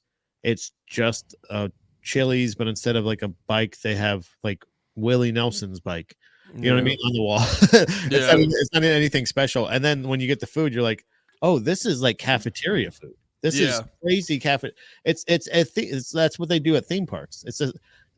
like you could be charging so much more reasonably because of the quality of the shit, but because it's Disney World or Universal or something like that, it's $14 for a fucking corn dog, and then you get the corn dog and you're like, this isn't even a good fucking corn dog. How do you fuck a corn dog up? Yeah, that's the part of it.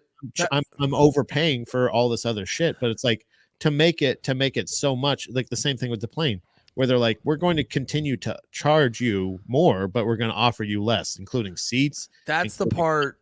Food, all this other shit of like, yeah, it doesn't charge you anything. I legitimately know how much a box of like 50 some odd bags of pretzels cost at like Costco or Sam's Club, and you go to one of those places and you buy 2 of those for what, $50? Yeah, and you could give everybody here 1 or 2 bags. What the that's fuck? the part that's the part that's frustrating, because like it's like you expect everything to be an upcharge at the airport, but when you're buying, like when you get a slightly larger bottle of water and it's $5, you're just like, come on, guys, this is unreasonable. Like, this is unreasonable. You're pushing it, and I think, and that's what happened at fucking like Woodstock. That's what happens at a lot of these festivals or these things where they're like, dude, yeah, we all came here knowing it's going to be hot, it's going to suck, and it's going to be expensive. And but then fucking Limp Bizkit was playing at my gate. No, Limp Bizkit was at my gate playing break stuff, and the whole day was. They only got to My Way. They didn't get to. The whole day was great. We were all getting on the plane, and then Limp Bizkit started playing break stuff, and we all know that's when the day goes downhill. Wasn't the plane's fault. It wasn't anybody else's fault. It was definitely Limp Bizkit's fault. But yeah, no, it was really cool being in Austin, because Shane was doing, I believe it was, who the fuck was it? It was a hockey. He was in a fucking hockey stadium, and dude, it's weird having like. It was just so trippy. So we were hanging out there. That was cool. And then they had these two like private boxes set aside for sort of everyone who was hanging out if they wanted to watch the show. And I'm up there and I'm watching it's big hockey stadium, the same place you'd probably go see them do fucking Raw or like a WWE live wrestling show or some shit like that. Yeah. Or a fucking basketball game or a hockey game or whatever. And I'm just looking out there. And I'm just watching fucking McCusker do stand-up. Then I'm watching Shane do stand-up. And it's just like, it's still, like, I guess I'm still new to this shit, but it just doesn't feel real. It still just feels like, I'm almost watching it with this energy of like, no, this, like, there should be, like, Louis should be bringing them to a show or something. Then you're like, but no, this is their show. Yeah. And it's still, I was like, yo, this doesn't feel, and then that thought of like, that I was saying this to Nate, that thought that you look out and there's like whatever it was, like 6,000-7,000 people in there, I think, and you realize like, oh, there's so many people that like this night is gonna be the thing they tell a lot of people at the office for a while, or this was one of their big nights this year, and it's so trippy to experience that in the context of your buddies. It was a very weird. In a fun way, a weird fun experience, because it was kind of trippy, because you're like just watching this dude Shane you've seen do stand up a bunch of times. You're like, oh, I remember doing open mics with him and shit like that. But he's just like we were getting into traffic on the way over there. And you're like, this is Shane's traffic. Yeah. You're like, this is fucking weird. Yeah, that would be something that, because I've been in that traffic plenty of times going to like hockey games, going to concerts, leaving concerts, like that shit where you're like, you're like, man, this is great. But like to say like, oh man, he was the reason, he was the main event, not like he was in the opener. He was like, that was because of them. Yeah. That would be a surreal thing. The thing that stood out to me was like, you sent me that picture of Lemaire because you guys were hanging out in the box and everything. And I was like, the hang is the same. Like, it's just that would be the surreal thing with me, with like, of us hanging out in a box or something like that and just being like, oh, this is really cool. But like having the same energy of like being at your friend's show, but it's a fucking arena. And that's, you know what I mean? Like where you're like, I'm not even connected to this part of it. I'm like, oh yeah. Like this whole, everything that's happening right here, they're not only are they in a completely different mindset of it, but we're just goofing off at this other thing of like, the hang is the same. That's such a good point, because that's why it feels weird. Yeah. That's why it feels weird, because you're like, this feel like back in the day when we'd be at the Lizard Lounge in Lancaster or any of that shit. You're like, it feels the same.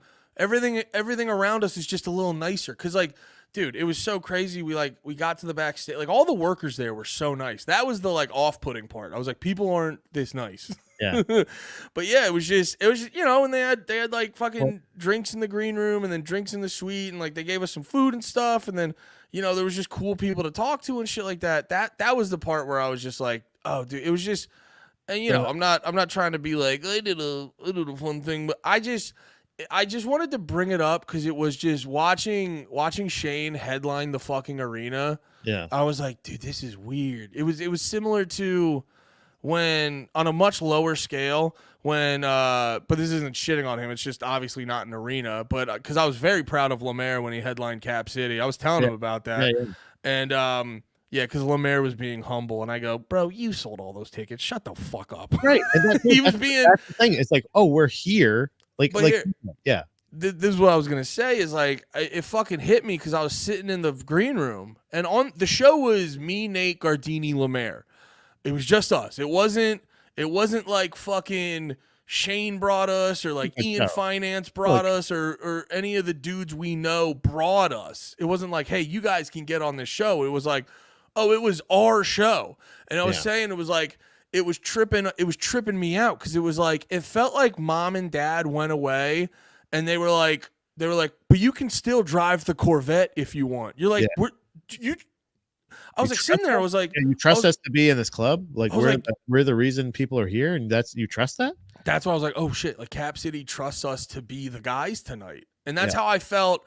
That's how I felt for Shane. And now, obviously, Shane's been doing this for a fucking while. He's probably more than used to this shit. But it finally like hit me, and I was just like, oh shit! Like I just, it's like, oh yeah, they're just like, oh yeah, they just gave it. Just the farther we do this like stand up shit. Now I was just at the show. I wasn't doing it obviously, but it's like the farther I get deep into this, it really does start to feel like oh yeah, mom and dad's just throwing the kids the keys of the Corvette, and you're like, wait, I'm allowed to drive this now? Yeah, what? Like, it's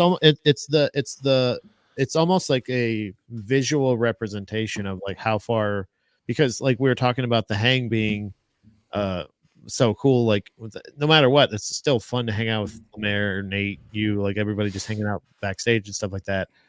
But the fact that the actual physical distance, that like the hang is not interrupted by being too close to the stage. Yeah. You know what I mean? Like so where like the actual proximity, like think about, like you said, like the Lizard Lounge, where you, like if we're hanging out, we're goofing off, talking and shit like that, we either have to go all the way into the back of the room or into another room, like a side room or something like that, to goof off and joke and talk and stuff like that.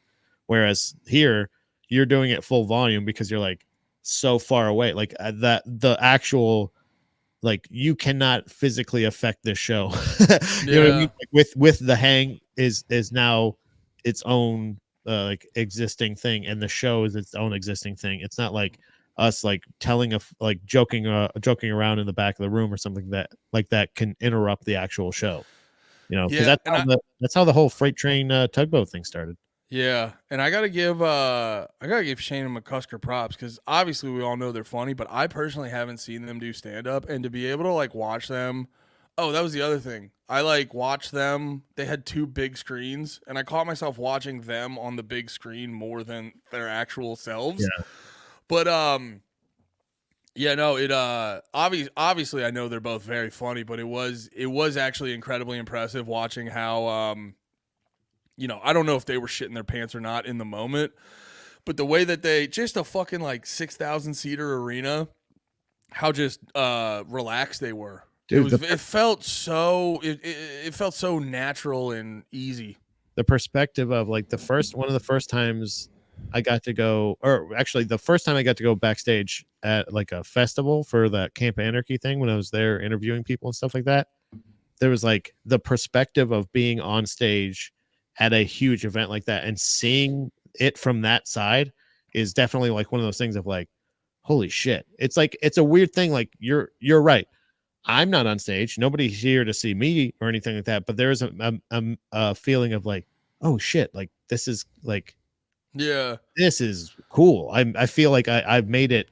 Like in that actual case where I'm like, I'm sitting there, I have like press credentials, and I'm like watching the Offspring from behind them, like where you're like, Yeah. holy shit, that's fucking weird as fuck to see this. Well, it was Such a funny. weird perspective, and it's not. I think that's the thing. Is like you're right. You don't want to sound like a goofy dum dum that's like, well, we fucking made it, but it's like it's not lost on us because we're truly fans of And I'm not even our saying friends as well as these things. Like that. This is a cool thing that comedy's this big, but also like that's my buddy, and like I get to see this. It's not lost on you. Is what. well, I I'm not even saying I made it because I haven't made no, it yet. no. Yeah, I'm saying more like it's just from seeing this, like from seeing shit like this from the perspective I've always seen it, and then to just be like watching it going like, oh, those are my friends.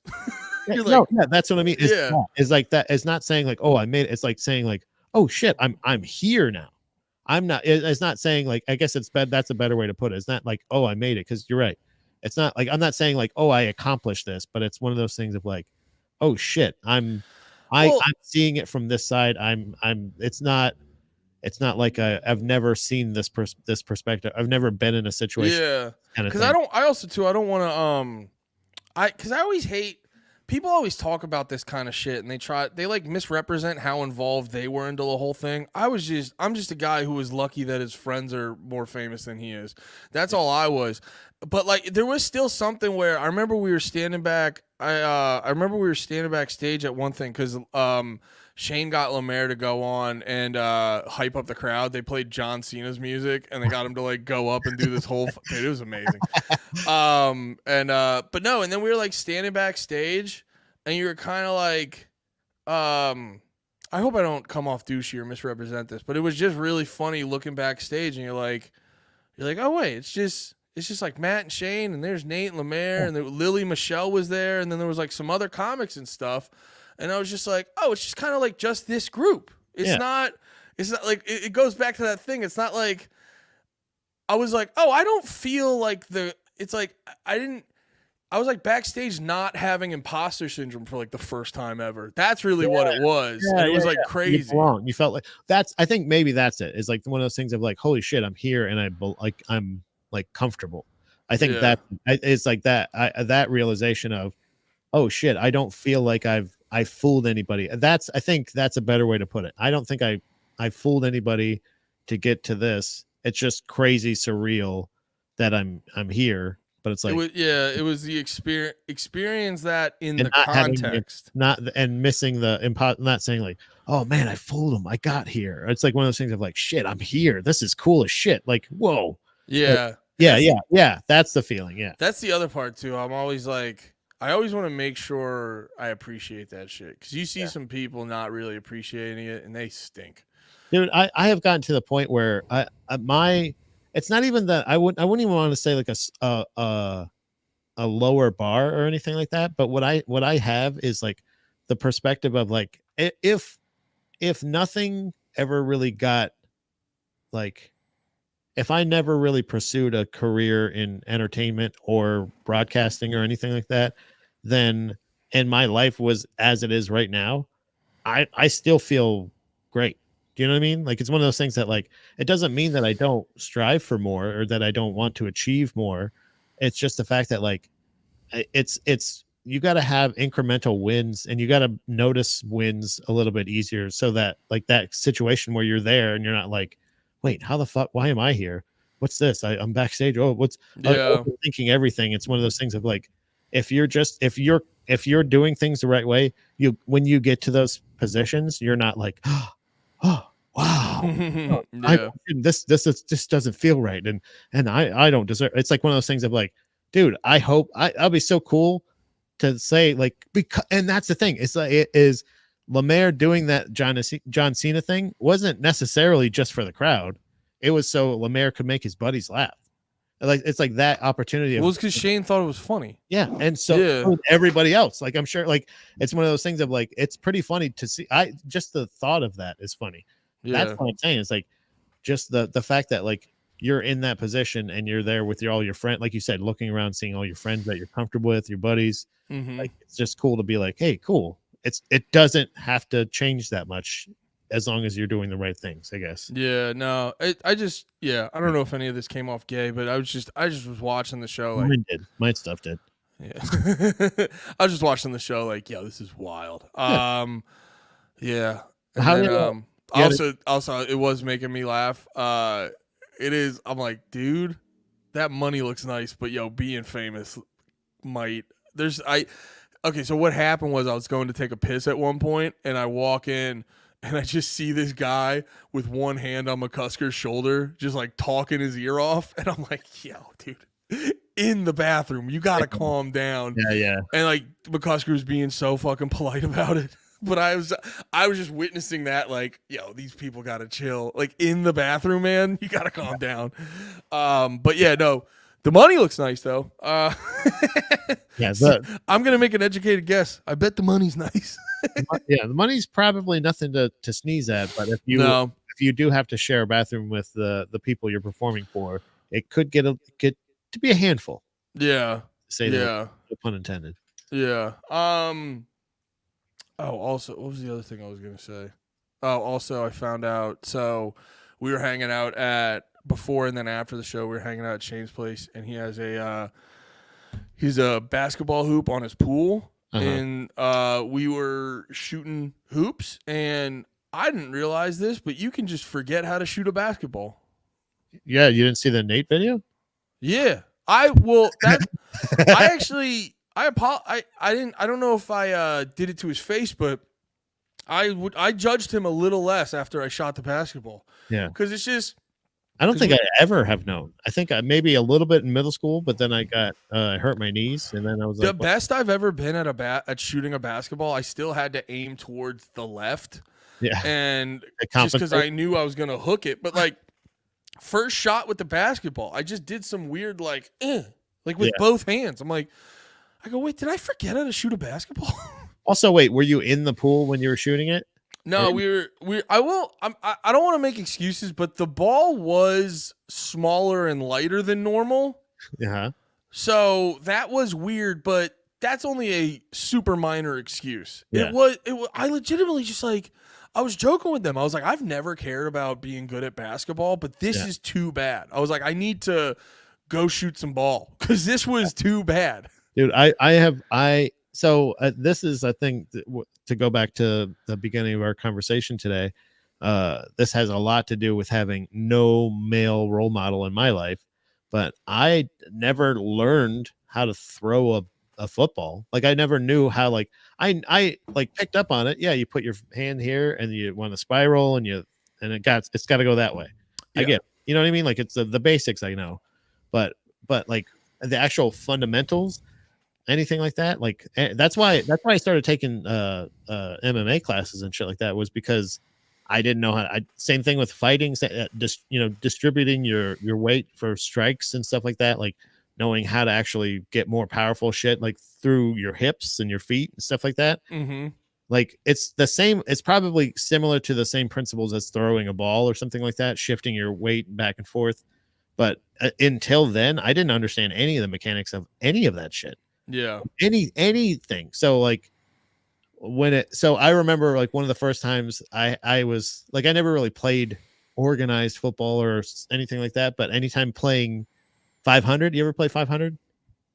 No, maybe you throw, it's probably called something else. You throw the ball in the air and then you say a number, and then the group of people, there's one person at this end of the parking lot, there's a group of people at that end or field or whatever, and you throw it up in the air and you say 100, and then if you catch that ball you get 100 points.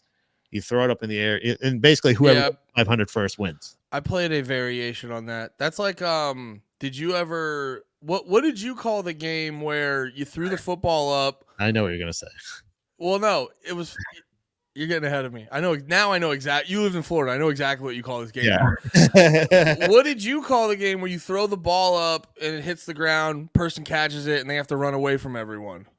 Catch that gentleman, please. Oh, you had the extra naughty name. See, Yeah. we just called it Smear the Queer. Yeah, that's what it was. No, I was jokingly saying, well, we called it excuse me, sir, you have my football, please. Can I have it back? No, it was I know it. Yes, I know what you called it. I know what you called it. Catch that dirty, rotten motherfucker. Why do you have to bring race into it? But no, and then and it was funny because I was talking to mad people, and that's the game you realize that's how it. No, someone needs to do a documentary about how like information. Everyone had their version of that game, but no one talked to each other. No one talked to other schools about it, but everyone had to throw the football up in the air and run around and catch it and run away from everyone game. Yeah, that was. I remember when it was my turn to like throw, I was like, oh no, and I would just like throw it, like huck it as far up as I could. Like half the time it would go up and then down, like it wouldn't actually reach the people. Yeah. So really, like kind of far, I would say really far up, but like maybe twice as tall as me up in the air and then fall back down, or it would go like past them or something. Yeah. So I would always, if it was my turn to throw, I would try to hide it by just hucking it as far as I could and say 500. So they really hustled to try to catch it, and then I could just not have to throw it anymore. I'd rather. I got reminded. So my basketball shot is real bad, but then at one point Lemaire busted out the football, and that I still got because I played. I can fake it. Yeah, I played baseball, like t-ball to ninth grade. I played baseball very consistently, and so I think just my ability to throw the ball that just got like fucking hammered into me. It translates pretty well to throwing a football because it's like I got the motion and all I have to remind myself to do is hold it and like hit the spiral the right way. I also played at least one season of Little League. Nice. This is the other hat I got. Shout out Lemaire. I left my I need to hit up the guy. I had this sick ass this dude, he's like an artist from Philly. And he makes Philly themed gear that he puts like 666 on and stuff. Oh, and nice. I had this like 76 Sixers hat that I left it in the fucking Uber. Idiot. I was pissed, dude. And then I realized I'm like, dude, I can't go hatless. I don't like walking around without a fucking hat. Yeah, I think I'm getting back into the hat game just I'm a hat boy. My and any bad hair days, it's instead of trying to like wash and then restyle, do all this shit, it's just, you know. But no, I will say the shit. What were we just saying? Throwing a football. So the I played a whole season of Little League. Yeah. And never ended up at all. Like I still don't understand. Like I can throwing a baseball. I can throw catch and play catch, right? But pitching makes no sense to me whatsoever. The fact that you put your fingers at a certain part of the ball and you can make it go like up and down and fucking go around and shit. Like I don't fucking get that shit at all. And so I think it feels bullshit. What do you mean? I feel like it's all. It happens apparently. It goes to like. I know it happens, but this is just my uneducated, passionate opinion. Yeah. It feels like it's arm motion and speed of throwing that really affects the pitch more so like you held it a different way.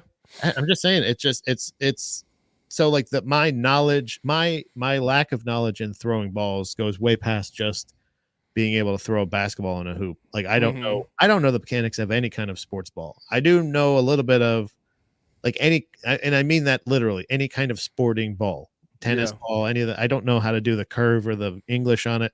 Pool, I know how to put a little bit of spin on the ball, and also hockey, I know how to lift the puck. I know how to manipulate the puck. Still don't know how to skate though. So where are you on ping pong?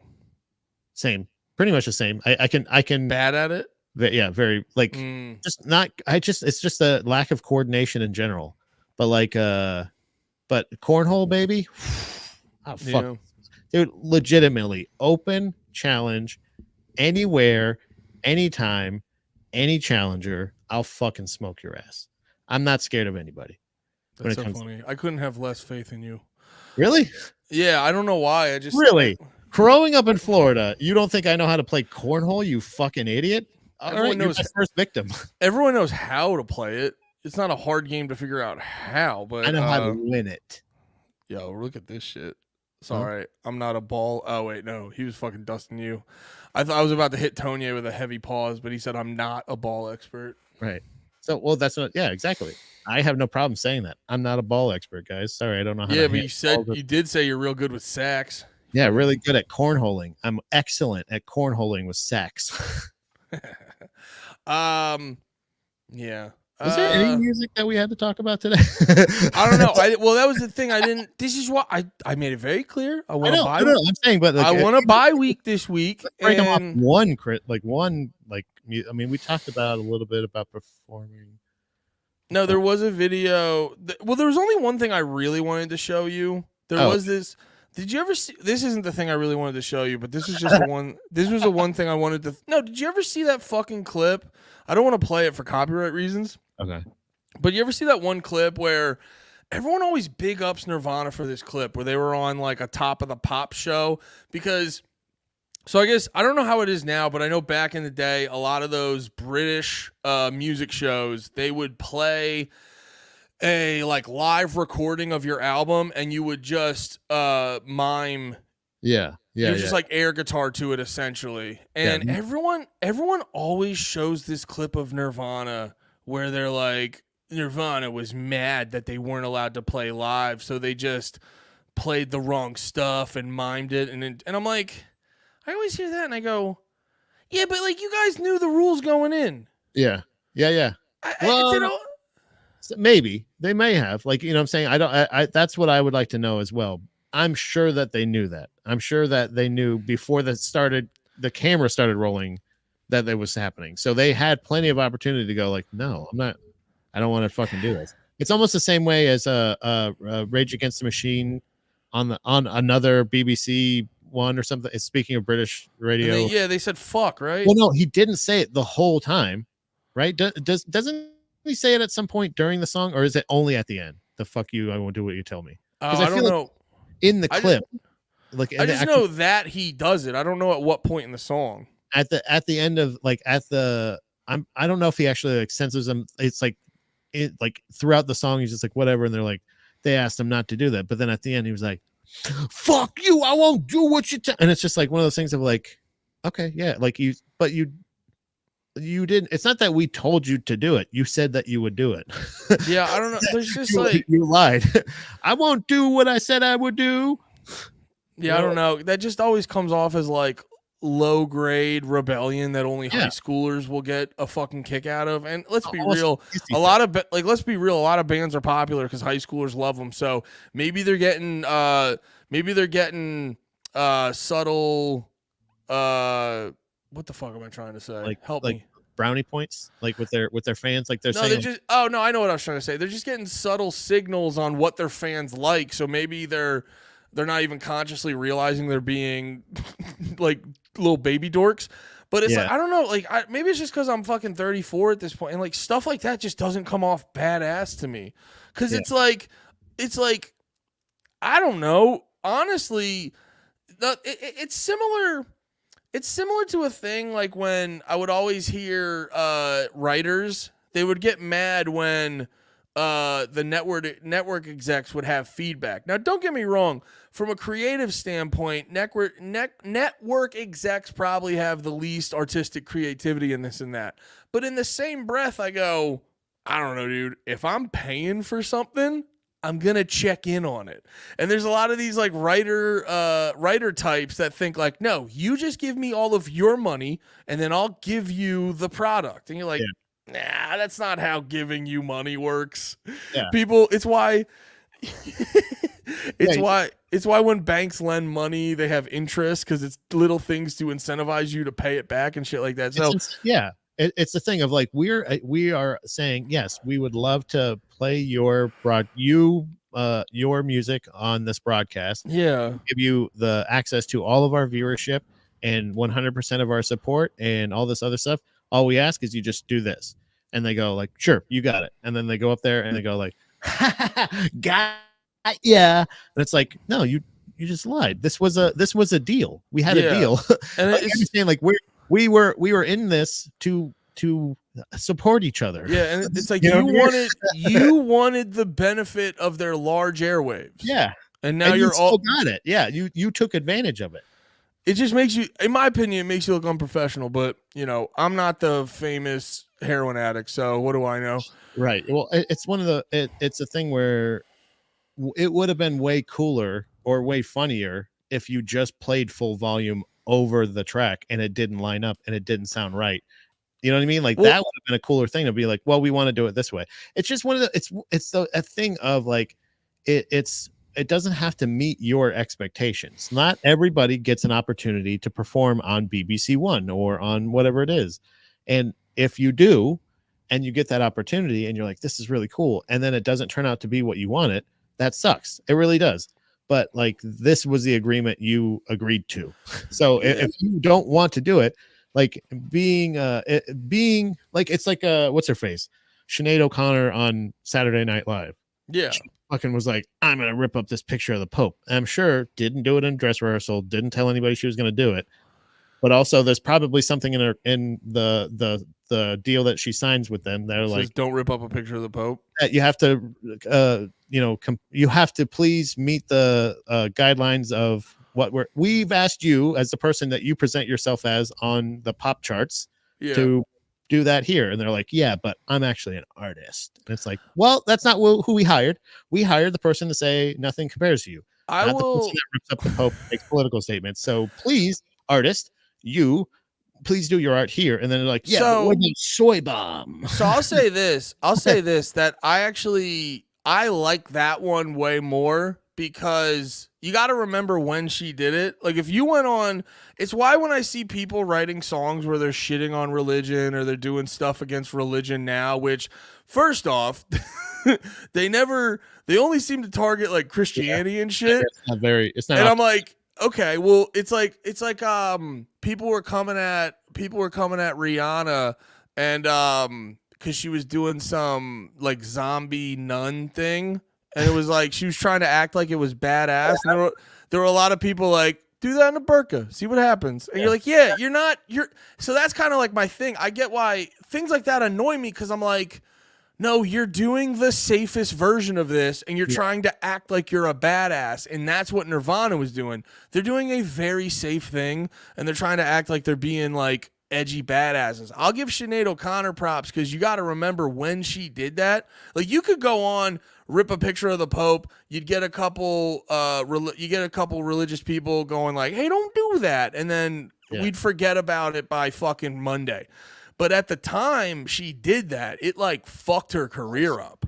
So because like that's my whole thing. Like, it's not badass for Rage Against the Machine to go fuck you, because it's like, dude, nothing's gonna happen to you guys. Shut the fuck up.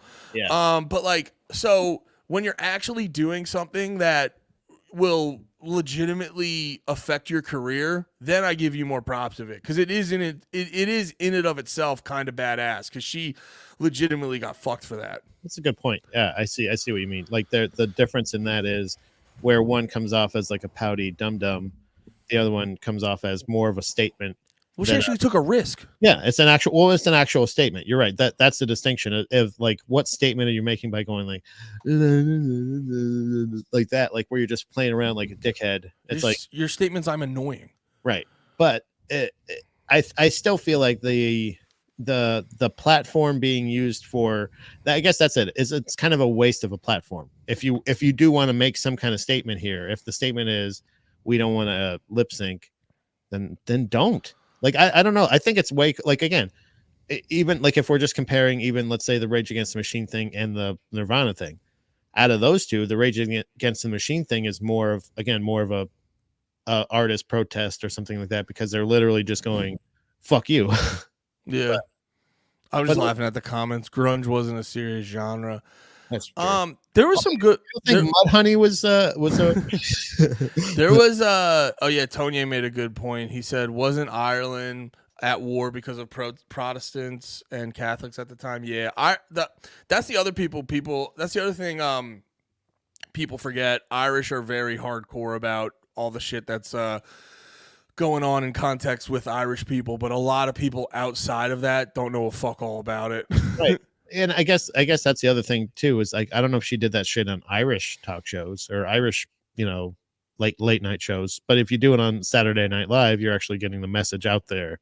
Well, You're it goes back to what I was saying earlier. Like, it's actual, when she did it, it was a legitimate risk to her long term career. Yeah. And that's what actually makes it, like, that's what makes it cool. So, so Irish terrorists, is it like who do you think would win out of them, or like Middle Eastern terrorists? Probably Irish. Really? Yeah, I think they're more efficient at it. Yeah, they seem like they did like bombs and grenades and stuff like that, but not like bomb vests. Well, we didn't like we didn't bomb the Irish back into like a third world country and shit. So I just think they're probably a little more organized with all that stuff. I will say though, like any of like the Middle Eastern terrorists, like ISIS, Hamas, they are like the MacGyver of terrorists, where they figure out their shit. If they figure out missiles and stuff, it is a really sticks and or like chewing gum and tape, popsicle sticks, putting all their shit together. So for ingenuity, like most creative, I'll give it to Middle Eastern terrorists, but probably most efficient, I feel like the IRA is gonna fuck shit up more efficiently. I say we start a new league where we have them go head to head. You want to do a terrorist league? A terrorist fighting league. That'd be fun. All right, so we all know here we're very pro police, but a very specific type of police. Yeah. And that police we are talking about is the Pit Police. Pat and Andy reporting for duty. Oh, I thought you were gonna hit the siren. No. I didn't prepare properly. So this is you're gonna want to instinctually respond right away, but this is in 8 seconds. It's a 2-part event. So I want you to sort of experience the whole thing. Oh, God damn it. I'm not trying to play the one with Andy, farts. Andy, you're right. I got to tell you, I don't think those are real farts. I don't want to do that. That's annoying. It wasn't as annoying as you thought. No, it bothered me. I'm mad now. I'm angry. Here we go. Here's the original one. And Protestants are fighting. What the fuck is that? So stupid. No, you don't say that around Irish people. Okay. No, this is what I'm saying though, is like people aren't up to date on, because like people aren't up to date on the Irish shit, but it's like no, dude, they're fucking hardcore about it, because it's a long history too of like because Irish people don't like the English, because the English was like controlling them and they want to like split up and this and that. Yeah, they take a lot of that stuff way more seriously and Ireland, shit. Build a bridge and get the fuck over it. All right. All right. Have a Guinness. Fucking hot dog, Pat. I love hot dogs. Yeah, we can see it. But yeah, here we go. This should have the regular sound. Also, Conor McGregor's overrated. Is he? Yeah, I think so. Well, in what context? In the context that his legacy-wise, Max Holloway is way better. Yes, I know Conor McGregor did technically beat Max Holloway, but it doesn't mean like legacy-wise. Like he is more of a celebrity, but he is not the GOAT fighter by any means. Okay, if you're just looking at his overall resume of fighting, that's what he touts himself to be. Like that's the thing. Yes, he's a phenomenal celebrity, but no, we're not talking about celebrity. I'm asking you based off his just his fighting resume. Right. Well, like that's what I'm saying. Like fighting resume wise, I don't think he should be able to talk as much shit as he has. Yeah. And he had a very, very, very solid run, very great year. But like ever since he boxed Floyd Mayweather, it's been like, all right. And even that was like, that's good. Well, didn't he fall victim to like wanting to be a celebrity? Is because like, yeah. Is the same thing, because there's like, I feel like there's a lot of, or not all of them, because not as many people are getting to like celebrity position and stuff, but like I feel like it's like with Conor McGregor, there's a couple examples of that where when they're on the come up, they're hungry, so they fight really good, but once they become very established, yeah, they don't have the same hunger for the fight because they're more concerned about being a celebrity. Yeah, like, I think that's the thing is, like, for the longest time he was, talking shit, doing all this stuff. Like, he had a traumatic injury, had all this other stuff. Like, it's gone way past the silk sheets line of, like, it's hard to get up and run 5 miles when you go to sleep in silk sheets. Like, it's way past that. It's more like just now at the point where, like, like, his accomplishments in fighting, I think, are done. So I think it's like, so the fact that, like, what he accomplished in that time was great and was really, I think the best term for him, one of the best nicknames for him, it was Mystic Mac, was because, like, there was this thing where, like, he just had this, like, power of influence, but overall skills wise, once he's, like, challenged, it's like, I think too, because, like, I think that whole, it's hard to, what was the thing you said about silk sheets? It's hard to wake up at 5 a.m. and run when you're sleeping in silk sheets. Yeah, I think that's it's so bad, dude. I'm so right.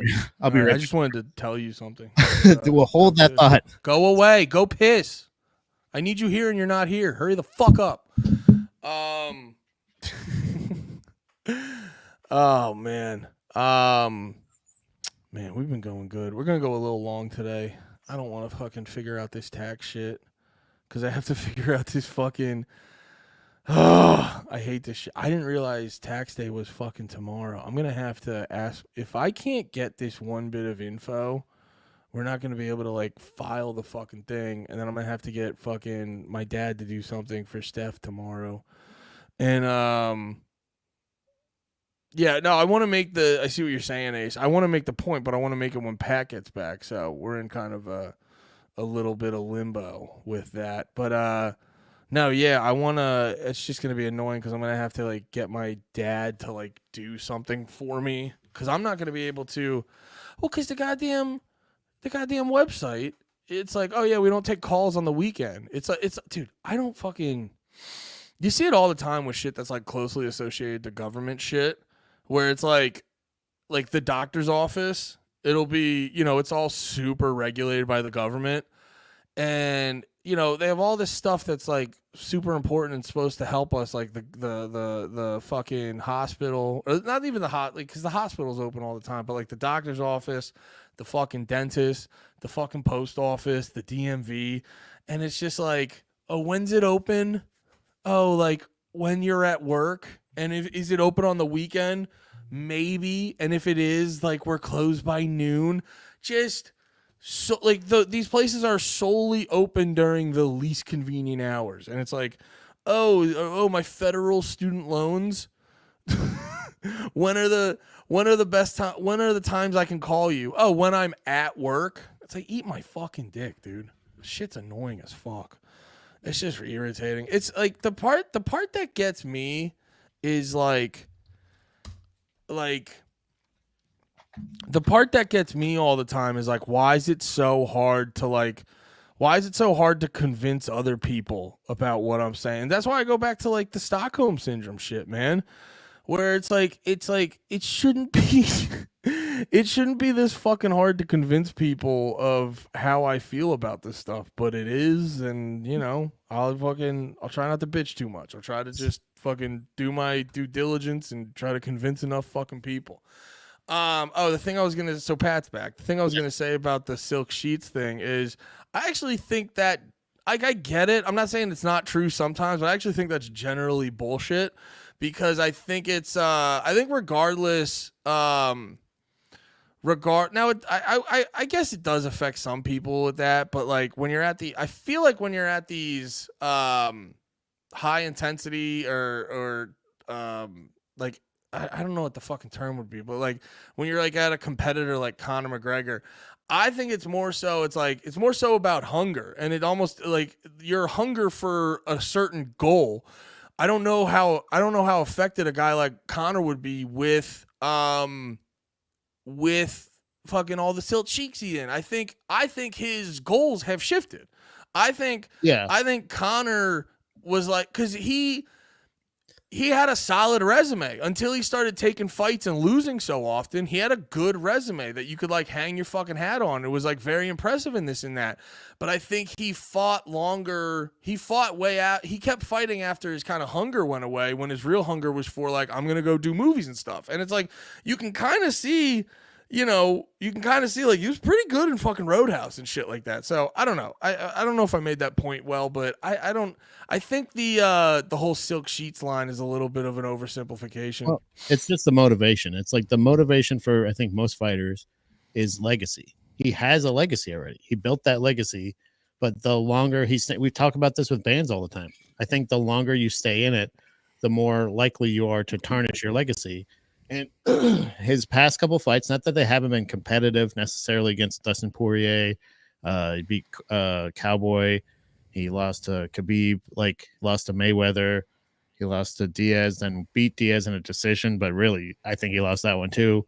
Like he's not necessarily, he has had the celebrity and the prize fighter appeal to him, but once you get notoriety, that means you are truly, don't really have anything else to strive for. But he wants to continue to uphold the fact that he's still in promo footage, current promo like stuff, like when you go to ESPN.com or stuff like that, like he's still like one of the people. It's like he hasn't fought in years. You know what I mean? Like it's been a while. And also not only that, but he's kind of no better than like a keyboard warrior because he can fight. He has the ability to go fight and has the resources to fight anybody he wants. He can go do it, but he's just not at this point because he's rehabbing. He's doing, like you said, he's doing other things. His priorities have shifted, but his mindset on what he thinks he still needs or wants to accomplish, he has already done so more than enough. I think he comes off as a guy. He comes off as a guy who he knows what he wants to do, but I think he thinks he can do more than he actually can. Yeah, and he wants to be a celebrity, but he's like, I'm Conor, I can still fight. And it's like, from what I've gathered in any of these sports, like there's a great part in the one Shaq documentary where Shaq was trying to get a fucking ring, and his coach told him, he's like, bro, you gotta. He's like, you're not getting the ring. He's like, you're a good basketball player, but it's like, if you want this fucking ring, you got to stop doing all the movies and commercials and rapping and shit like that. Yeah, I think that's just the reality of MMA fighting. Is it's like it's getting so the fight game's getting so high quality. It's like, dude, you can't do one or the other. You either have to be all in on fighting or go do your celebrity shit, which is fine, but it's like you gotta pick one. It's very rare where the celebrity, like the person. I think Israel Adesanya was somebody who was a great example of like somebody who was made for the whole shebang bang. He was somebody who can do a bunch of these interviews, can do all the stuff. Like, dude, there's so many. Justin Gaethje's another good example of that too. That like the pressure never really seems to like get to him. You like when you get him in there, you still have to fight the exact guy that you're going to fight. So like, very rarely does it change. But then there's other people that you're right that kind of like. Protest too much a little bit. They talk so much shit and they do all these things, and it's not. And I understand there's a puncher's chance, but you just see the skill gap in it, and you're like, oh, you may be an elite shit talker, but you're not an elite fighter. You're a very good fighter, but you're an elite shit talker. Colby Covington, a great fighter, excellent fighter, but an elite shit talker can talk way more shit than he can. He can survive easily, but can I split hairs real quick? Go for it. I don't think he's an elite shit talker. I think he's an elite annoyer. Cause like I think Colby Covington I like Colby Covington, but when he's on the mic, I go, you're doing some poor attempt at like a McGregor Trump thing. But I will say this, I do always want to see him get punched in the face. Every single time. Right. That's what I'm saying. It's like he has the ability to sell the fights or whatever, but he doesn't have the ability to like in my opinion, to talk as much shit as he does. You know what I'm saying? I the guess same thing with McGregor, where you're still talking about like championships you won. Colby Covington backs it up better. Covington yeah, I see what you're saying, because my whole thing is like, if you gave me a Colby Covington owns dickheads compilation, I'd be watching that like, that's fine. Chael Sonnen's no better at that. But he's good. Colby Covington's good at getting people to hate him. Let's do one more thing and then get the fuck out of here. So I found the actual video. No farts. Sorry, Pat. Speaking of fighting. Yeah, speaking of fighting. So time to get the police on the matter. Let's check out the situation. Where's the volume at? Oh wait, are we on this one? I'll do it. I finally get the clip with volume and there's no fucking volume coming through. Maybe it is just farts and they're just like, sorry guys, we took out the audio, but it's really farts. Yeah, maybe. Who knows? Okay, there's just no fucking audio. So we got this kid. So for everyone just listening, there's a dude, and this is a common practice you've seen before, but this guy's kind of taking a little bit advantage of the moment where you do a drive-by on the front row and you start punching the front row, which I'll be perfectly honest, I have no problem with a quick drive-by of punches when they're not. Yeah, when you're running by the stage, you know, don't necessarily target someone's vital organs or hit him in the eye or whatever the fuck. But if you do a few drive-by punches, it's not a big deal. But he got cocky and he stayed on stage a while, and then fucking Joe the plumber comes by and fucking this is Sparta him right in the fucking chest. So as a as an honored protector of the people, Pat, how do you feel about that one? Well, Andy, I got to tell you, I feel like it was justified by the second guy. But although, if I may, he took out his anger. My only note would be the truest punishment would have been either to kick him into the crowd in which he was punching in a perfect world, for final judgment, to say like, you know, where like it's almost like he gets up on top of the pile or whatever, and then instead of like crowd surfing away, he just sinks down. No, and then no, and like like at the end of Drag Me to Hell. Was that the movie? What was the Justin Long one where he goes Drag Me to Hell? Yeah, dude, that's one of my favorite endings to a movie because it's so abrupt and it just leaves you sad. So I don't know if he is a bouncer or if he's security for this crowd or the venue or the band, another member of a band, whoever it may be, whoever this person is. Again, the size difference in the people just gives so much more opportunity to like grab him by the nuts, grab him by the neck, and just huck him into the crowd. You know what I mean? Like one of those really demeaning kind of like pick him up by one arm and one leg, because he's at that size. He's that guy who's like twice his size almost. Yeah. So I understand the impulse to try to get his personal vendetta out on this young boy, but like, and really what it was is that kid had so many opportunities to stop that bullshit. He went down one way.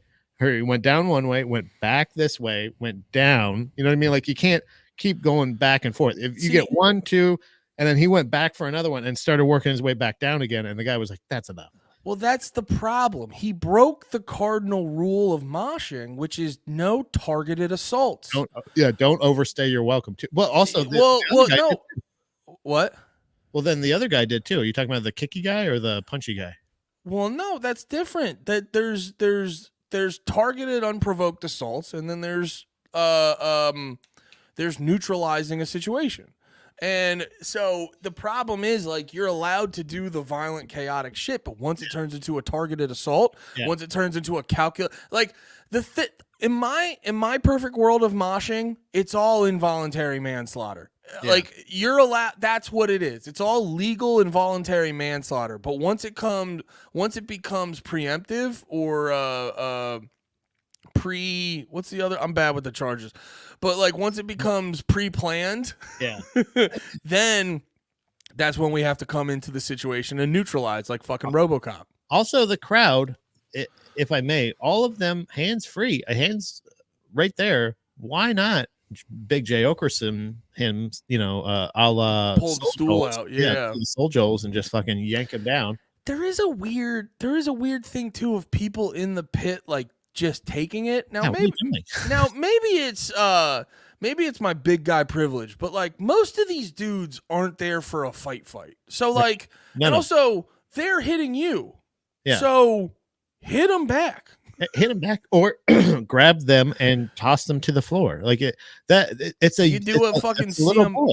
You could do what CM Punk, dude. I don't know if you watch WrestleMania, but CM Punk did it to Drew McIntyre.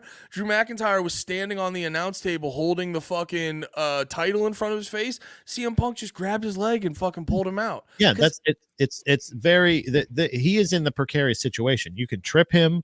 You can grab. He's giving you his arm every 2 seconds. Just grab his arm and fucking arm drag him into the fucking pit. Yeah, and then again stomp him. Like do whatever you need to do to just go, so he knows. Like, oh yeah, that's not something I should be doing. Yeah, you know what I'm saying?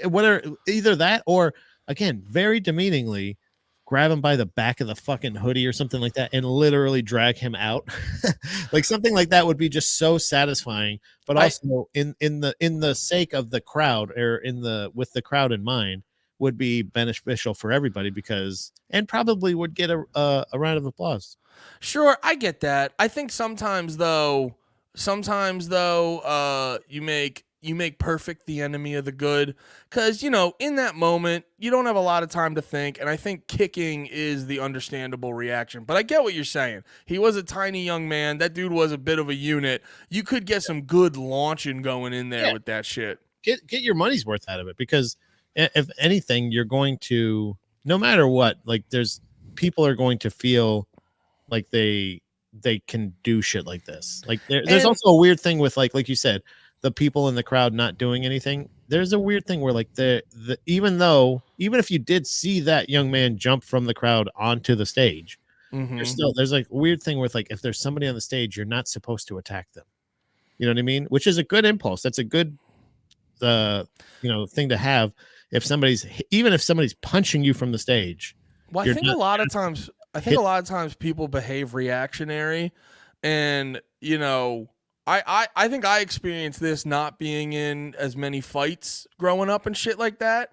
You don't have that. Maybe people, you don't have that quick time thought in the moment to do that. Yeah. But yeah, it is preferred. It's like, yeah, dude, fucking grab the leg, fight back, do something. Or even better, the larger gentleman should have gone over and just kind of hooked his arms from behind and held him back like this, and then just brought him up to the front row and just said like, hey, want a shot, and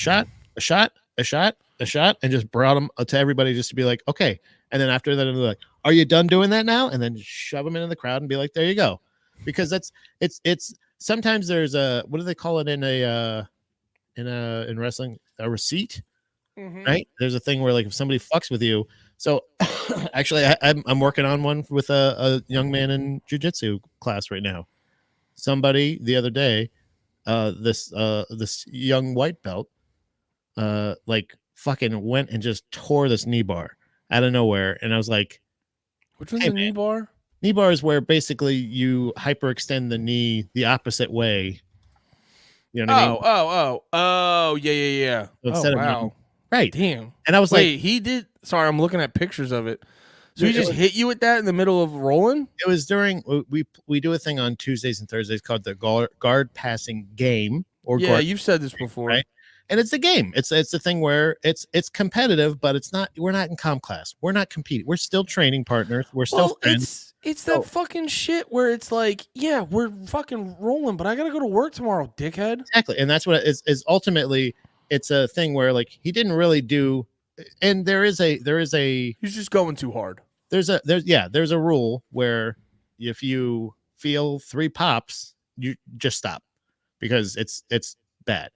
You know what I mean? Like even if they don't tap, it's one of those things of like, okay, you should, because you can tell if you're doing it considerably enough. There's ways that you can responsibly still kind of hurt your friends. Yeah. You know what I mean? But not actually injure them. But you don't have to break their fucking leg. He went a little too hard. So I was like, I was telling my buddy, I was like, man, I'm gonna have to check this kid and just mush him for 5 full minutes, just mush them, as just put it on them. Yeah. Because it's one of those things that, like, sometimes the only thing that will, because dude, every single time I roll with this kid, I'm like, hey man, how's it going? I like, how are you doing this morning? Like, I'm very cordial and everything. And he's really just, I don't know if he's nervous or if he's a piece of shit, but either way, he needs. No, it's probably an insecurity thing. I was talking about this recently with someone where you ever like go back and forth with someone who's a great friend. They're a great friend, and I say this as someone who's done it to people. So I'm well versed in it. But I had this recently with a friend. We were just kind of like joking around, and for some reason, something I did poked an insecurity, and you just feel this shift, and you're like, oh, you're not talking to me like my friend anymore. Yeah. You're talking to me like someone who wants to win an exchange, and I don't like this. And that's what happens. You probably were beating him, tapped into some insecurity, and then he went too far. Yeah, I think I don't know what it is. I'm somebody who is always willing to match your energy. So if you want to go a little bit harder, we can go a little bit harder if you want. But I'm not scared of anybody. Like, there's nobody that I will start a roll with unless I think you're irresponsible or dangerous. There's 2 people that I roll with that I'm like, they seem a little reckless. One of them's a blue belt, one of them's a white belt. And both times, it doesn't mean I don't. It doesn't. And which one's higher and which one's lower? Blue's higher. So, Blue's higher than white. And what are you? Purple. And that's higher than blue? Yeah. Okay. It's right under brown and black belt.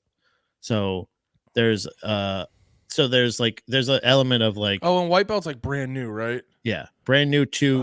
Well, once you're at a 4-stripe blue belt or white belt, you're relatively skilled. You're less than a beginner. You know what I'm saying? Like, you're a high quality rookie. Right. Yeah. Yeah. You're still, and okay. Again, you're somebody who can, yes, obviously you can do a knee bar because I'm putting up my guard. But if we were actually fighting, no, I'm not going to just put my fucking legs up. And that's what's, I got to imagine that's what's irritating. It's like I'm at my gym. We'll do at my CrossFit gym, we'll do lifting day. And there's this one guy who's just, he's fine at it.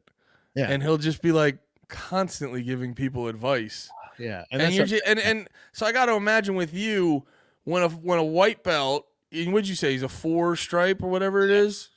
Yeah. When you're a 4-stripe white belt and you're a purple belt, you're feeling him doing like hard ass knee. What was it, knee bar? Yeah. When you feel him doing hard ass knee bars, you're probably just sitting there like, dude, I can fuck you up. Like, stop. Do you honestly think you're? But that's one thing I try to tell people. It's the same thing at open mics. It's the same thing at anything. Like, you can't win an open mic. You can't win practice. You can't win. You're not going to win here. So you snapped a fucking sick ass knee bar on your training partner that you're going to see 4 more days. Like, you know what I mean? Like, you have to train with me continuously. Well, it's not even the same place. Do you really want to piss me off?